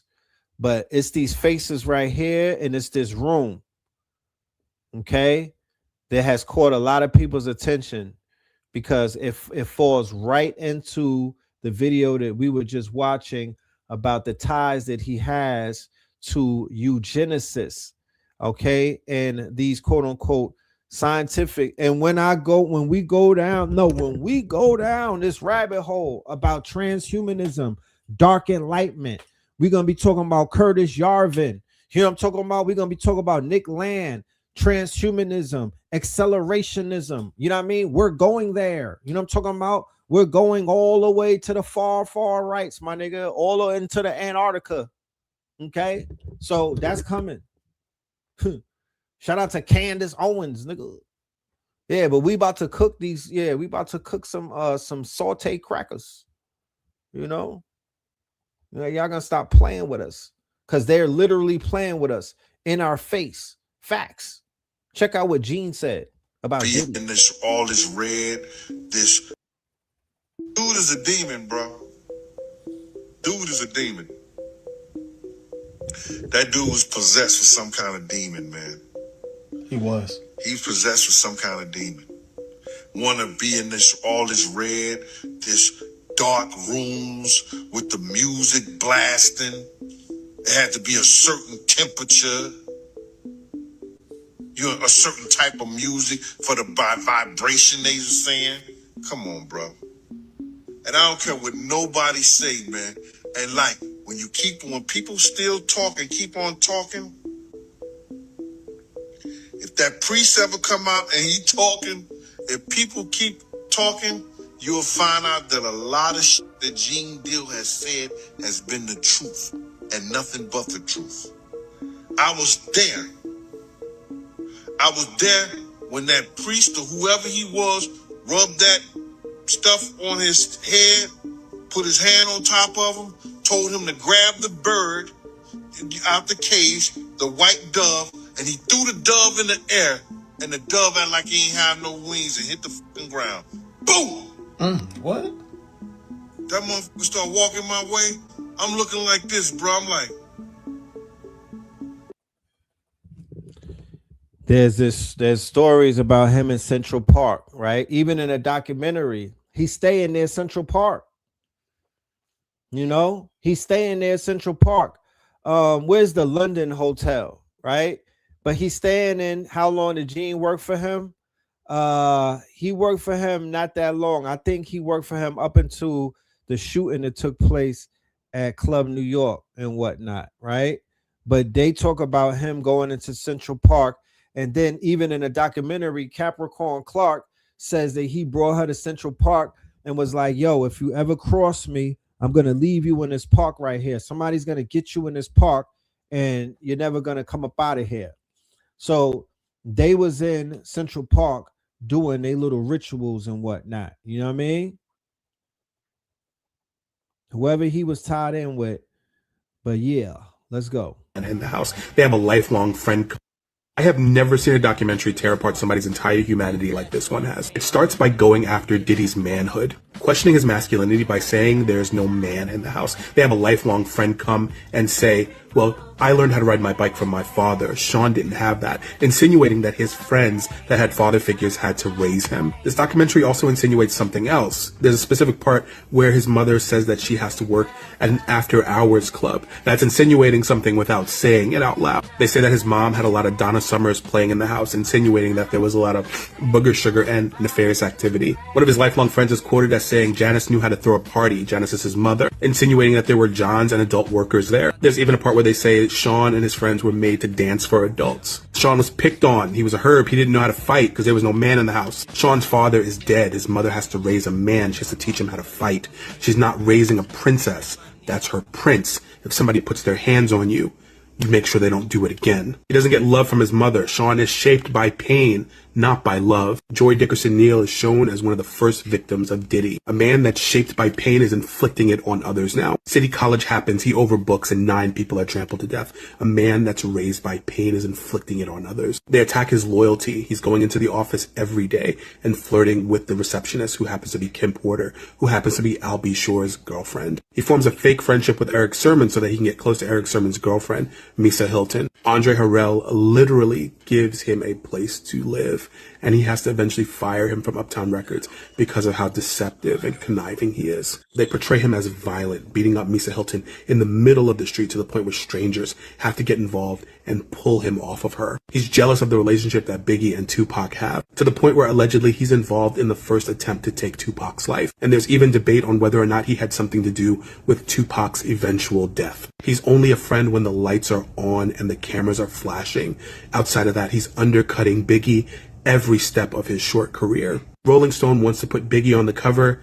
Diddy says no, and after Biggie dies, he takes the cover for himself. Diddy is not paying his artists like Craig Mack. There's even a story where Craig Mack is nominated for a Grammy, but he's broke. He has no money in his bank account. His wife has to borrow money from her father in order to make ends meet. Meanwhile, he has to borrow and pay back money to Diddy, who pulls out a roll of money and gives him one singular $100 bill so that he can make it to a performance. If 50 Cent's goal was to malign the name of Diddy, he did it with this documentary. Everyone from childhood friends who knew him when he was a toddler to former lovers to business partners all said the same thing. Diddy wasn't shit. Well, that's kind of the documentary in a nutshell. But yeah, he did break it down. These are the points that were being picked on. These were the quote unquote the subtleties, right? It's an excellent hit job. If anybody wanted to learn how to take a nigga down, you feel me? Then you definitely need to watch this. It's not the best hit job that's been done, but it achieved what it did, and what that was to sink his stocks, so he can't come home and launch an IPO, right? He's going to try to come home and recreate himself and launch an IPO, meaning that he wants the public to buy into him again. So Diddy is destroying his IPO options, right? They're going to hedge against him now. He's a toxic investment. You cannot invest in P. Diddy moving forward. He's now a toxic investment. It's hands off Diddy. And then of course, lingering in the wings is whether he'll get indicted once Keefe D gets on that stand and starts singing like a canary in the Tupac murder trial that's coming up very soon. Okay. Yeah, but his comeback story, Diddy ruined 50 ruined Big Meech's comeback story, destroyed his possibilities, his chances. You haven't even heard from Big Meech, and he destroyed Diddy's as well, right? And we know that Diddy is protecting, we know that 50 is protecting the higher ups. We know that 50 is still a worker who's protecting people in higher positions. So we just want to put that out there. We want you to be clear about that. Ever name he went by at one point. All these. So here comes the overseas shock. Here comes the I can't believe it's not butter. Let's not all pretend that we didn't grow up admiring Diddy, Puff Daddy, whatever name he went by at one point. All these names. We all, if you grew up in like hip hop culture, especially American hip hop culture, he was at the forefront. Does anyone else feel like they're mourning a part of themselves, if that makes sense? Like, does anybody else feel that I literally grew up on this person? I grew up also on a culture that he created, like that ghetto fabulous culture. Any artist that I resonate with or that I love and adore is because of him. Mary J. Blige, Usher, SWV, Total. He had a very strong influence in all of my favorite peoples that I literally adore. So I'm not gonna lie, hearing this news has kind of like really rattled me, and really been like, and seeing it and reading all of what he's put people through has really rattled me. Seeing that video really rattled me.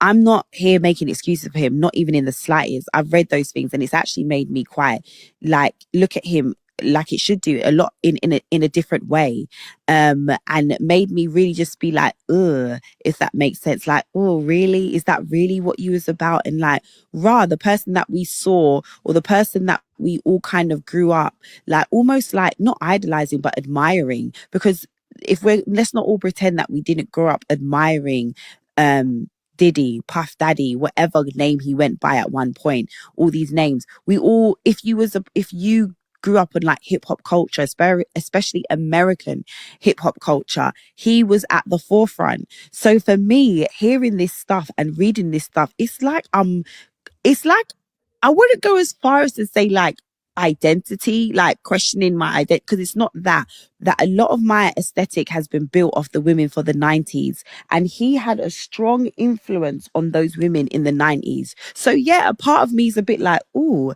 like how much of that was them, or how much of that was you like controlling them, or how much was it because they wanted to do it? Yeah. So she was able to articulate a point that I was making, right? And what that point is that he is looked at with reverence outside the borders of America, even more than in America. I want somebody, because they was like, yo, I'm 20 some odd and I wasn't affected. All right, cool. Who are you impacted by? Right? If you could tell me who you impacted by, I could still show you how Diddy got something to do with that. Because at this point, 30 years later, of course, that the younger, it's not him affecting the generation. He already affected. Remember, the people that are inside of the industry, meaning that the majority of the people signed to these labels have to come to New York, or you got to go to LA. You got Hollywood, and then you got Madison Avenue. The people that's in those offices running things, the A&Rs, the execs, right? The top dogs, where did they come from? Who put them in place? What era do they come out of? Right? So the people that's cutting the checks, the managers, the ones that are behind the camera, the ones that are really pulling the strings, they mostly come from the New York industry. They were Puffy's interns. They come through the Puffy cycle, bro. He been cooking niggas for damn near 30 years. He been turning out interns, turning out hiring certain people. That person hires other people. It's a web. It's a web. It's a web. It's an intricate network at this point, right? But the music industry of today is ran by Bad Boy, Rockefeller, Def Jam employees who leveled up and got and ranked up. They ranked up over the years and whatnot, and now they run things. Now they run things, but they're influenced by this man who created a blueprint that nobody has successfully come forward and replaced that blueprint. No one. You give me a name. Give me a name. Who replaced the blueprint? He don't gotta be. He wrote the blueprint. So if somebody is functioning on his operating system, then what is, you know what I'm saying? He's an architect. So who would you say came and replaced the blueprint? And I'm going to show you that that's his son. You know what I mean? I'm going to show you that's one of his sons. Show me a name. Give me any name. And I'm going to be like, I'm going to show you the flow chart where that's his son. That nigga, don't even say Birdman. We don't even go there. Like, there's a connection. They was locked in. They was locked in, super locked in. And the Birdman rumors is crazy. So Master P pops out immediately after Tupac dies on the back of the Source magazine with the West Side. He's not a West Side nigga. He was Hummerstein. He's from New Orleans. He cloned Tupac Shakur, but Tupac Shakur body wasn't even cold. And your man, Percy Miller, was out there cloning him. Who remembers that? Who remembers that? The back of the Source magazine in the graveyard, him and Master P, him and C Murder cloned Tupac and was never anything like a Tupac. All they took was the bandana and was not. Niggas said, come on, son. Like I said, I'm a historian. I do this. I talk, listen, I talk the way that I talk because the receipts, my nigga. Even in the motherfucking Mandela effect, nigga, we still got receipts. We got Mandela receipts and we got real world receipts. He did that. This is before About It. Real talk. He did that.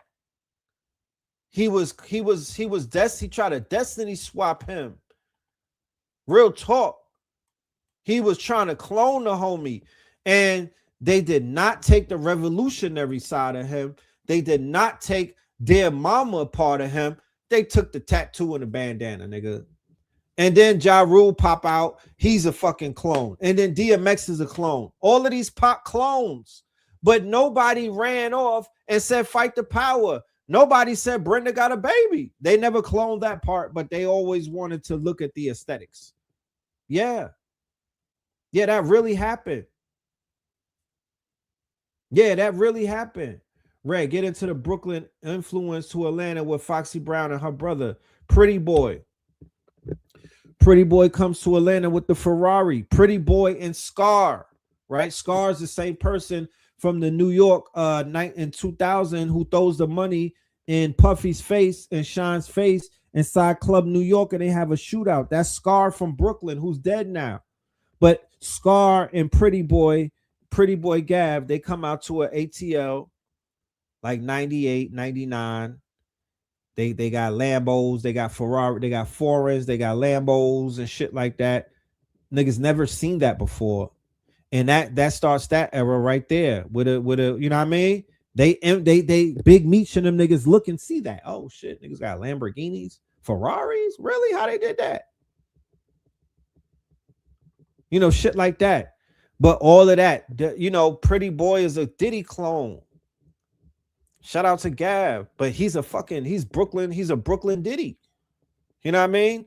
So Gav on Hate Me Now. You know what I mean? That's Gav. You know what I'm saying? And him and Diddy is on the track and they're fucking cloning one another. He's cloning him. So he might have wrote for him or something. I don't know. But yeah. You know? So once again, Diddy influences people in New York to clone him.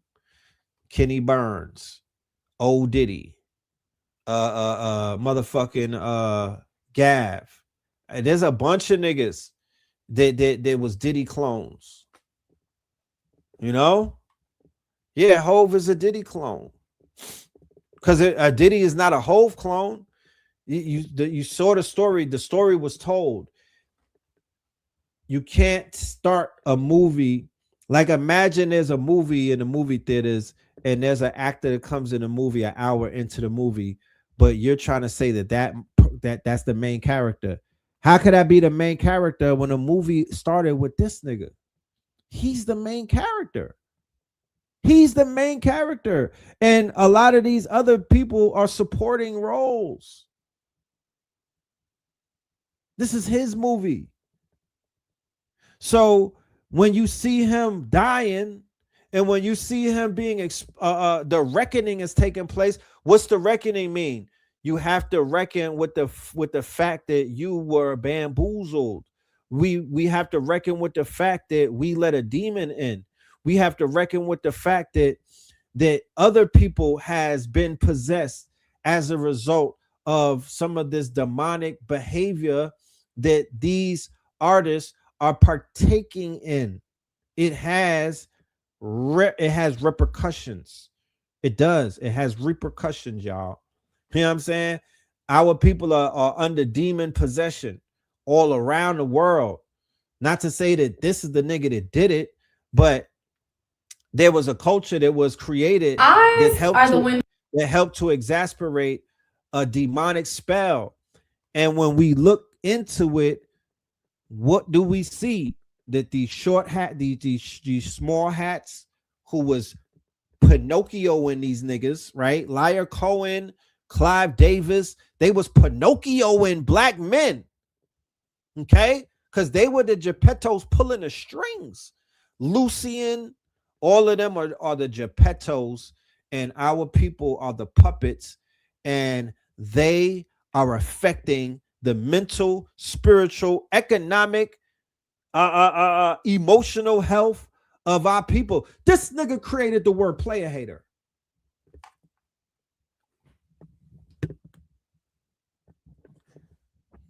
He created the word player hater. We didn't even have a word for that. You know what I'm saying? We wasn't calling people haters back in those days. He was the one who coined that phrase. He did. But check out what Sis is saying. Sis is going in, right? Because yeah. All right. The eyes are the window to the soul. The eyes will tell on you every time. And I do believe that this man is a high-level warlock, and I do believe that there are a legion of demons housing this man. That's why he was able to get away with stuff for so long. Biggie, Tupac, sacrifices for him to gain money and power. And it's so funny how after Biggie passed away is when he launched his rap career, and the rap career was fueled behind the death of Biggie. He was a destiny swapper, constantly looking at the gifts other people had and taking them spiritually for himself. But the moment during the documentary where I knew that this man was a full-blown warlock was when that streetwalker, the male streetwalker, said that him and Cassie used to collect his semen. Collect his semen for years. And he said one day he decided to ask, like, what y'all be doing with my juices? Somebody said, are we being distracted, Red? I don't think so.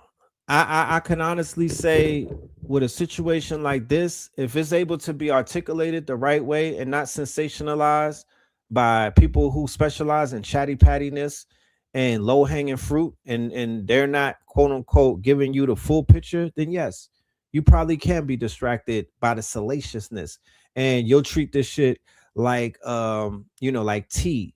You'll treat it like rumor mills. You'll treat it like gossip. You know what I mean? However, if we're able to unpack this and look at it through mature eyes, and we're able to see this thing from a 360 perspective, if we could look at it through the lens of the eyes that the master teachers gave us, that Bobby gave us when he spoke about sex magic, that Panic talked about, that Red and Blue have been speaking about over the years and whatnot, if we're able to look at it through those lenses, then we'll be able to see something on a broader scale. Because once again, going back to Stranger Things, we are looking for the host. Who the fuck is holding this parasite? Who the fuck is housing the demons that's running the show right now? Because the fucking show is a demon show in the culture right now. Let's be clear. Once again, that there's some warlocks cooking some shit up. There's some spirit cooking taking place, my niggas. There's some spells going on outside. Okay, it's a war going on outside. The demiurge is out here urging niggas to be on demon time. So where is it coming from? Who's the source?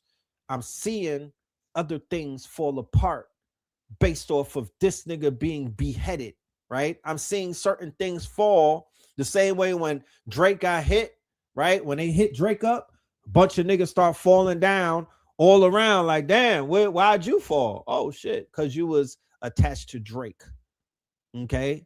Another Scorpio, you was attached to the Drake shit. Bunch of niggas dying around Diddy, right? Being sacrificed. They're being lined up. Deaths of despair. I mean, everybody in the documentary looked dried up. Nobody was looking fresh. Nobody was looking rested, right? Nobody was looking refreshed. Like, I didn't see people looking like people was crying. They was in that bitch breaking down. Kurt Burrows, he had bags under his eyes that I could put a whole fucking I could put my whole table in.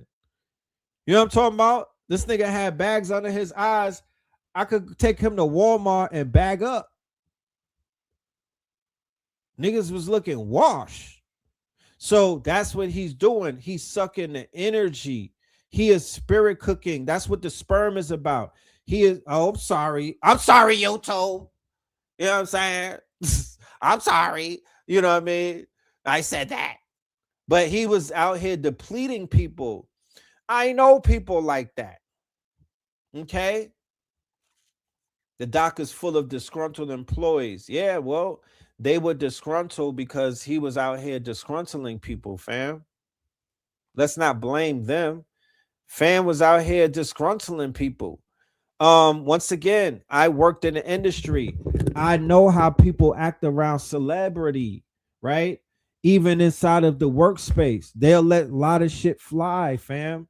And he was at the top of the rankings of the CEO archetype and whatnot. You saw how he was handling them children on that talk show, making the band and whatnot. He didn't have compassion. He was ego tripping, and folks was applauding him for that. You smell me? They was applauding him. It was like they was rewarding him for being a douchebag on MTV, which is about to close down at the end of December. Thanks God, because they got a lot of bodies under they got a lot of blood on a dance floor at MTV. They were responsible for mad quote unquote fuckery. They was putting them shows together and editing them and producing, and they know about a lot of disrespect. They got, look, imagine how much B-roll that they have of things that they recorded, right? Of all of the stars who have been accused of crimes and whatnot, essays and shit. Imagine how much B-roll MTV got that they just been harvesting in their servers and whatnot. Yeah, those are that good riddance. That place needs to burn down, bro. You feel me? He's a part of that whole, you know what I mean? He's a part of that Sumner Redstone type of team. Let's sis finish cooking. And then he said, oh, he liked to see Cassie play with it. And he said after that day he asked, they never asked him for any more of his juices ever again. That's because they were doing sex magic on you, baby. Like, we really don't be understanding how spiritual things are and how the dark realm plays on your ignorance. I pray that that man finds the Lord, prays and fast and undo everything that was done to him, because y'all have to understand that when we do things, when we put ourselves in situations, and even when we let people put spells on us, it does not only affect us, it affects the generations to come. This man is wicked. So the game is so crazy these days that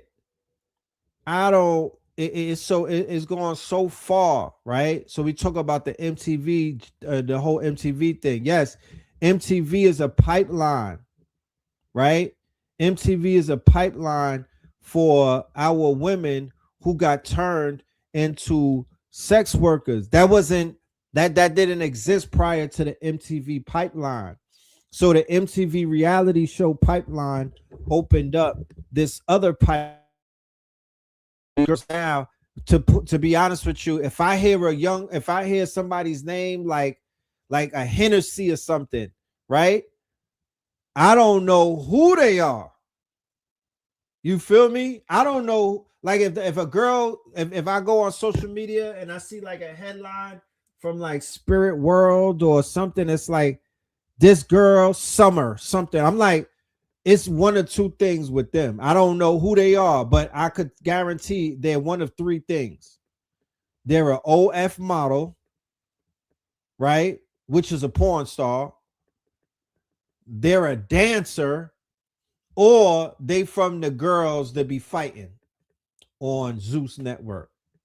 Those are the three things that either if they come up on my timeline and I'm like, who the fuck are these girls? Like, who are they?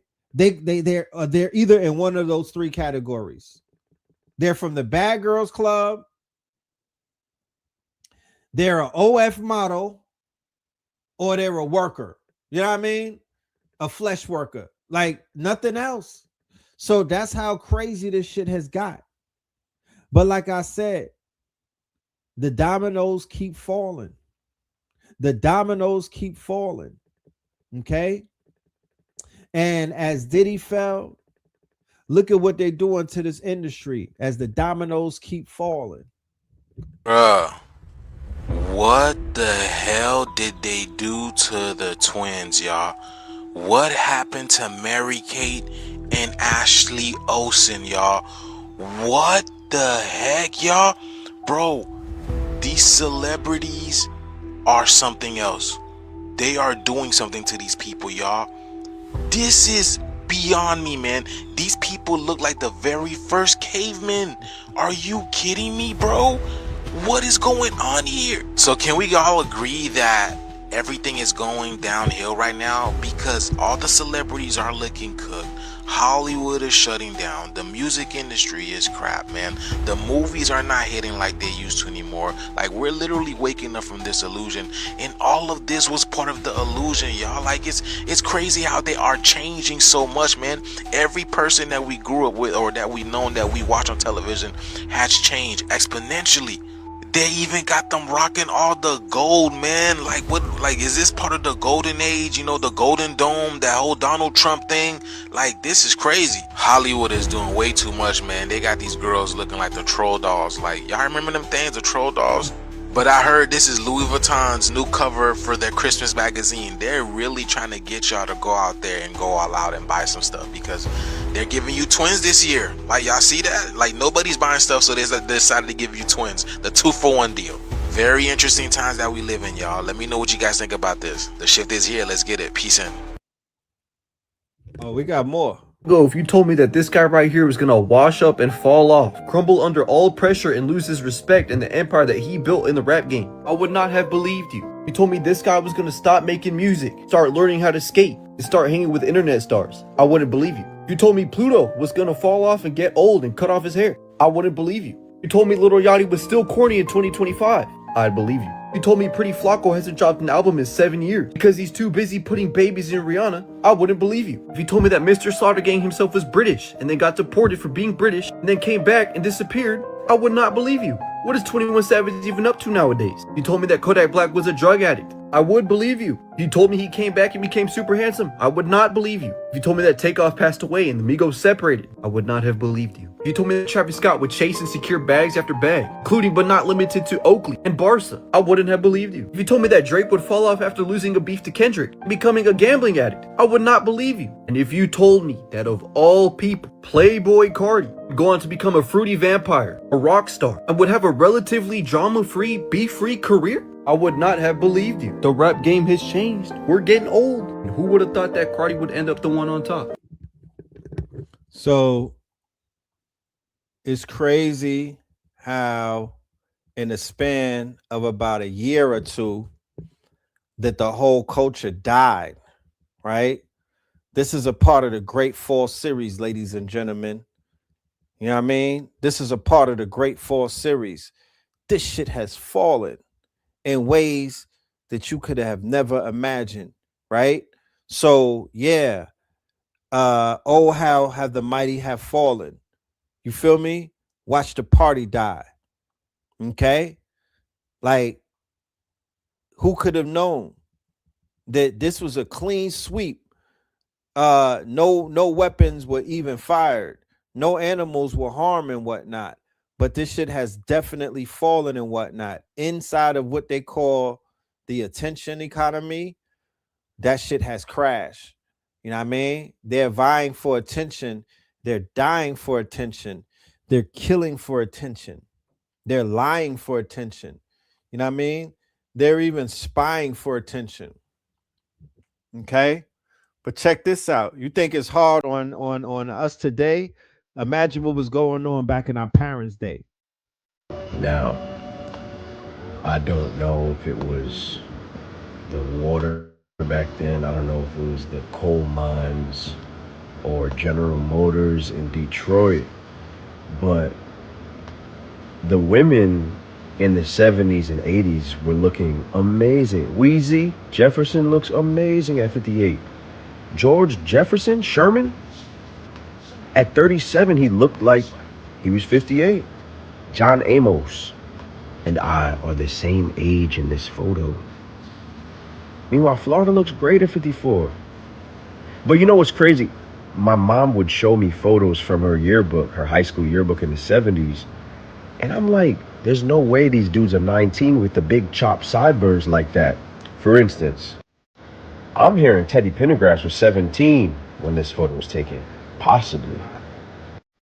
Meanwhile, this was Will Smith at 34. Same age as John Amos in the other photo. I don't know if it was like life was harder back then, but the way things are going now, with this current political climate and the way, you know, rent is high and everything like that, I'm starting to see men progressively age like they were in the 70s. If we don't change something, you're gonna see a lot more receding hairlines at the age of 16. Rock in the middle. I wouldn't be shocked if Charles S. Sutton was about 23 in this photo. Oh man. That's crazy, right? Let's shift gears real quick. All right. Let's get into some talks about what just took place with Africa.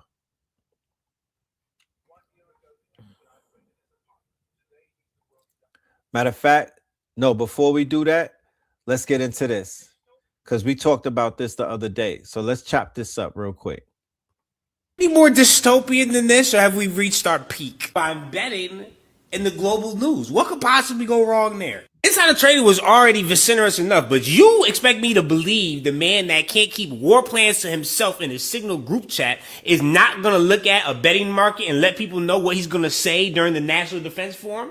And it gets even more nefarious, because now we can bet on war from the comfort of our own home. Yeah. Will Russia capture Lyman by December 31st? Does that not sound inhumane to you? These are people with real lives. Like, people live there. That is a city with civilians. That's the thing, like, I'm all for Gladiator Fridays because those people suck. They have done heinous Mephistophelian crimes. March Fair, you guessed it, death. Upper room, we sending them a little bit early. Actually, lower room. Hell, hope they dress cold, as always. But now, we're talking about real life things. And you don't think there's going to be people that manipulate it? Because one thing I've learned, people that have shit tons of money and stupid money do a lot of stupid, inhumane things. Sniper tourism, for example. And you don't think people are, oh, wait, they're losing? Well, yeah, what if we just send 50 million to them, give them some drones and missiles, then they'll come back. And we can bet on their ass. Let's do it. Why not? Strictly provide. Fuck it. We could bet on how many lives Trump will ruin and upend within his first year. Start out at 250,000. I'm just saying, this dystopian. That's what I'm saying. Come from a hater and somebody that likes to gamble. But this right here is just like, wait, hold, we gonna bet on war? They dying, son. That's their real life. Next thing you know, we gonna be paying people extra to see how many drone kills they can capture. Oh wait, that's already a thing too. I know aliens just be sitting there and watching us like bad reality television show that's entertaining. Where it's, yo, nah, we on season 2025. Look at this shit. Yeah, nah, they betting on war now, and a lot of them are starving. Look at this. But look at the 1%. They control $35 trillion. And the next 99%, they go all fighting each other, but don't understand that the people with 35 trillion are really the problem. This shit is mad good. I don't know how many more seasons are going to continue, though. It looks like we're going to have a reset, apocalypse, and they'll probably start again in a couple thousand years. A year ago, the FBI raided his apartment. Today, he's the world's youngest self-made billionaire at 27. Meet Shane Copeland. Born in 1998 in NYC, he was obsessed with markets early. At 14, he emailed the SEC asking how to build a marketplace. At 16, he walked into Genius HQ, uninvited, and got hired. Dropped out of NYU after studying computer science. Bought Ethereum at ICO prices in 2014. In 2020, at just 21, he founded Polymarket, a prediction market built on smart contracts. And on Polymarket, you can bet on literally anything. Who wins the election? Will the Super Bowl go to overtime? Will Taylor Swift get married? During the 2024 election, users wagered $3.6 billion, and Polymarket correctly predicted the winner when pollsters couldn't. Overall, it has processed over $3.2 billion in trading volume. Then came the hit, FBI raid, November 2024, devices seized. By mid-2025, all investigations dropped. Right after that, the biggest investors in tech lined up. Intercontinental Exchange invested $2 billion for up to 25% of the company, joined by Travis Kalanick, Dylan Field, Mark Pincus, Glenn Dubin valuation, $9 billion. Copeland's stake, 11%. Net worth, $1 billion. And the wildest part? Polymarket hasn't even launched in the US, and it's never turned a profit. Yeah, see what they're doing? Now check this shit out. The United States is also signing our own bilateral agreements with the Congo and Rwanda that will unlock new opportunities for the United States to access critical minerals and provide economic benefits for everybody. And we'll be involved with sending some of our biggest and greatest companies over to the two countries. And we're going to take out some of the rare earth and take out some of the assets and pay, and everybody's going to make a lot of money.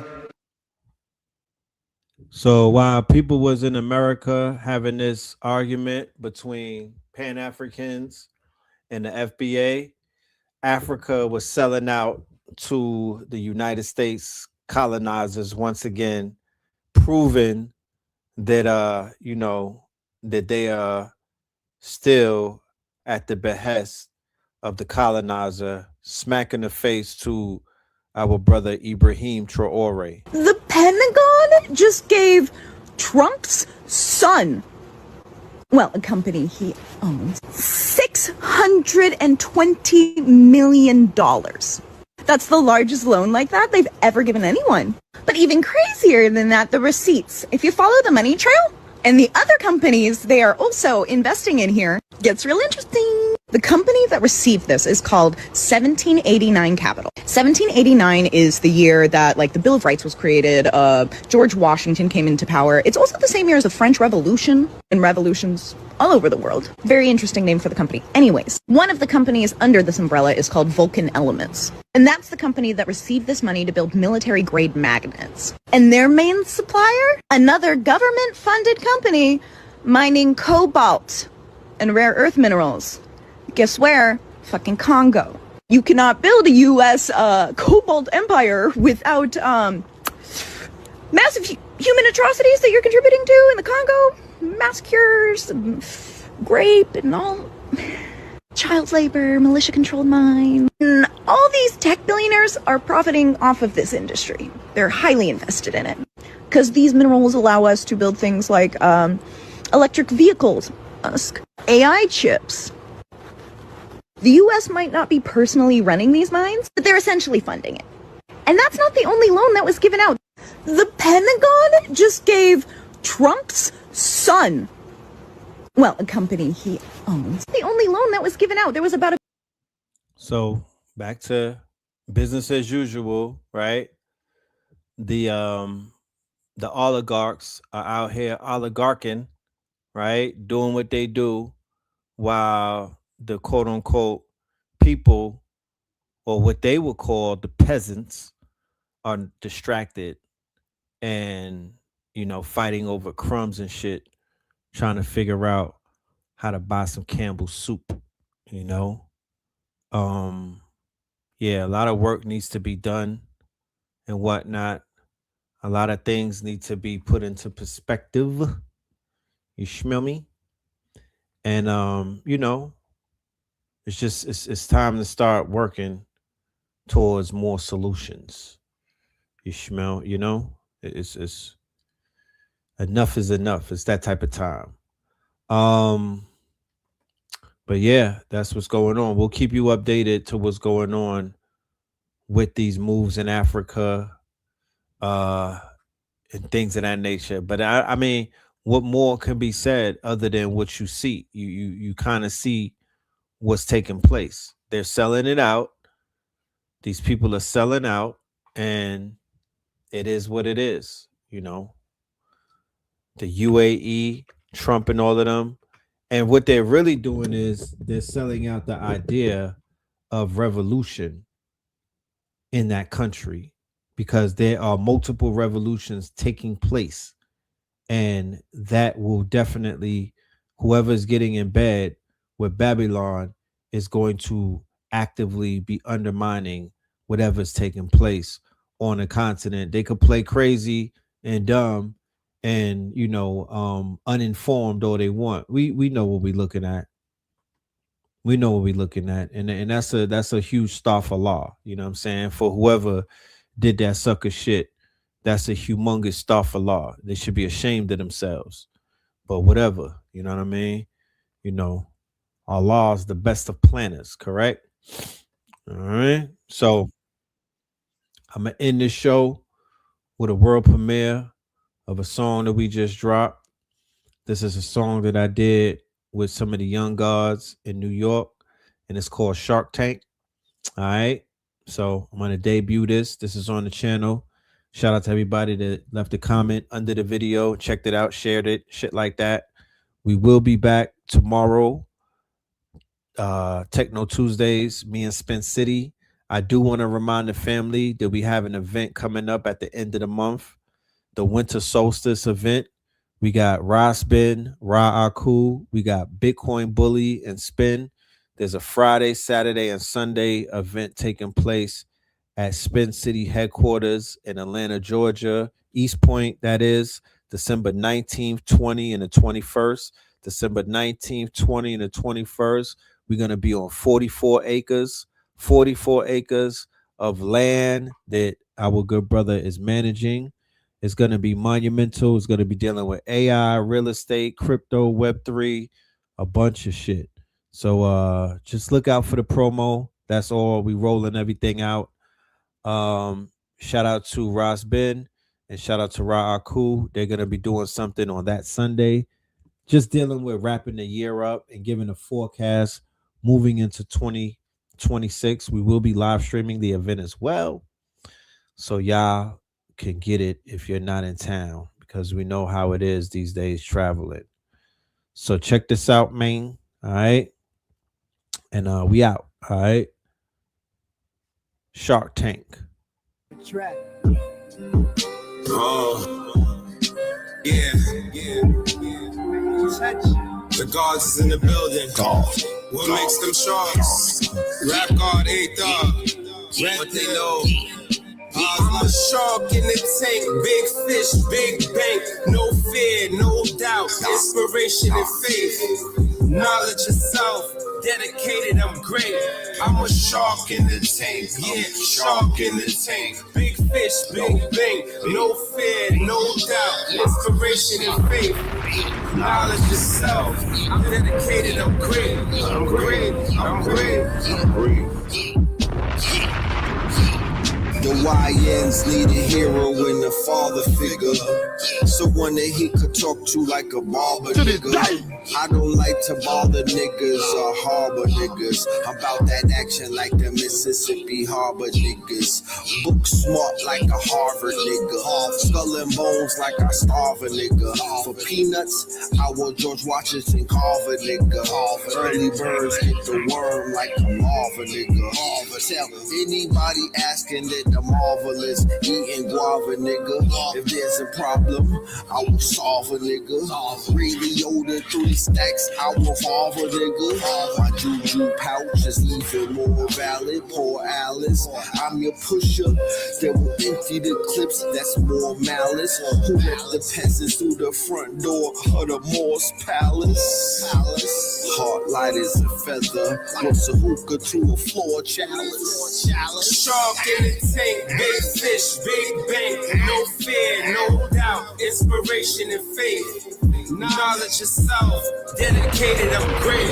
I'm a shark in the tank, yeah, shark in the tank, big fish, big bank, no fear, no doubt, inspiration and faith, knowledge of self, I'm dedicated, I'm great, I'm great, I'm great.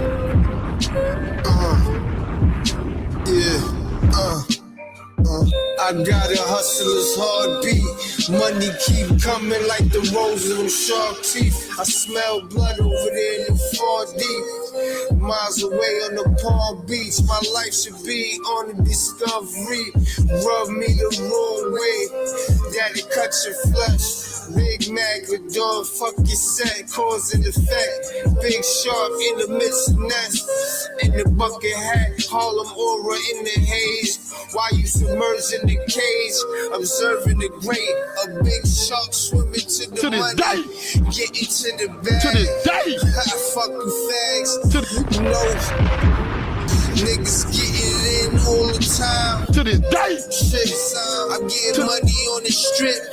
You already know she ain't fucking with you strips. Big sharks, you can suck my dick. To this day, up in this bitch. Shark in the tank, big fish, big bank, no fear, no doubt, inspiration and faith, knowledge of self, dedicated, I'm great. I'm a shark in the tank, yeah, shark in the tank, big fish, big bank, no fear, no doubt, inspiration and faith, don't drown, knowledge of self, the rap I'm dedicated, I'm great. I'm great. Giant, but they awoke me. Humble, but they provoke me. Like an ice bath, so icy. To this day, let's get to the right math. Art equality. Each one teach one. Get as far as me. Get at me, dog. I'm talking philanthropy. I had to open the door for this dynasty. Emperor, find the women, grade A tree. Ain't no faking in the culture for thee. I need that land and that mule B. I'm worth more than millions. Look at the treasury. I take that EBT, but I'm thinking sovereignty. You thinking gang bang, I'm thinking army. Wipe out family trees, you think of harming me. If you don't plug me in, I'ma have to plug you out. I could go corporate route or thug it out. So much war going on, they like, what's the love about? So much war going on, they like, what's the love about? I could take the route just, or I thug it out, or I could mix it up. God is love, man. Ain't let you figure it out. Those are house niggas, we are house flippers. Those are mouse niggas, we keep it tucked like the couch zippers. Hit your girl in them coach slippers. In Miami with the Dolphins, the coach flipper. In Miami very often I approach strippers. If they look like angels, I invoke scriptures.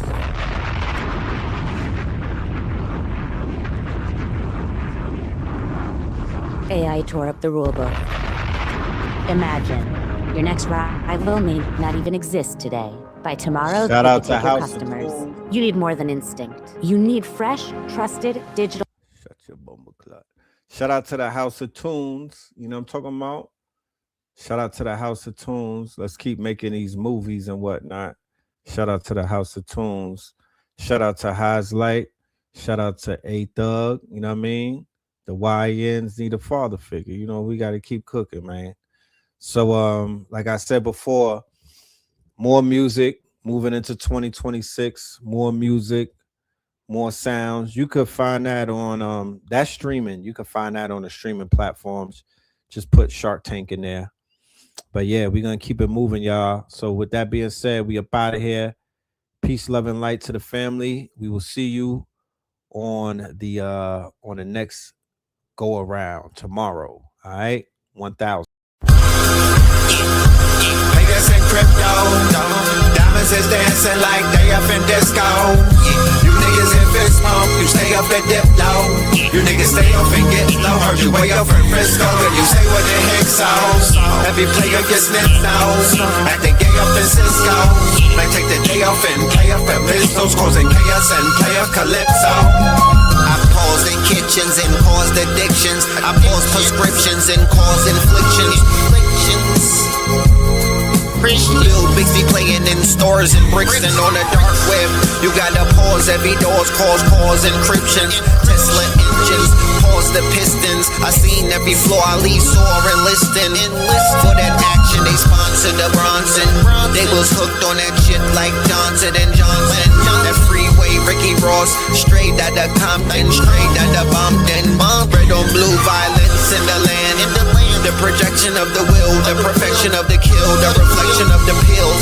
I'm a frontline soldier, I'm no doja. These crystals not from focus. In crypto, diamonds is dancing like they up in disco. You niggas in fist pump, you stay up and dip low. You niggas stay up and get low. Heard you way up in Frisco, and you say what the heck so. Every player gets nipped now, acting gay up in Cisco. They take the day off and play up at pistols, causing chaos and play up calypso. Hickory dickory down, hit a lick, put the sticky in the box.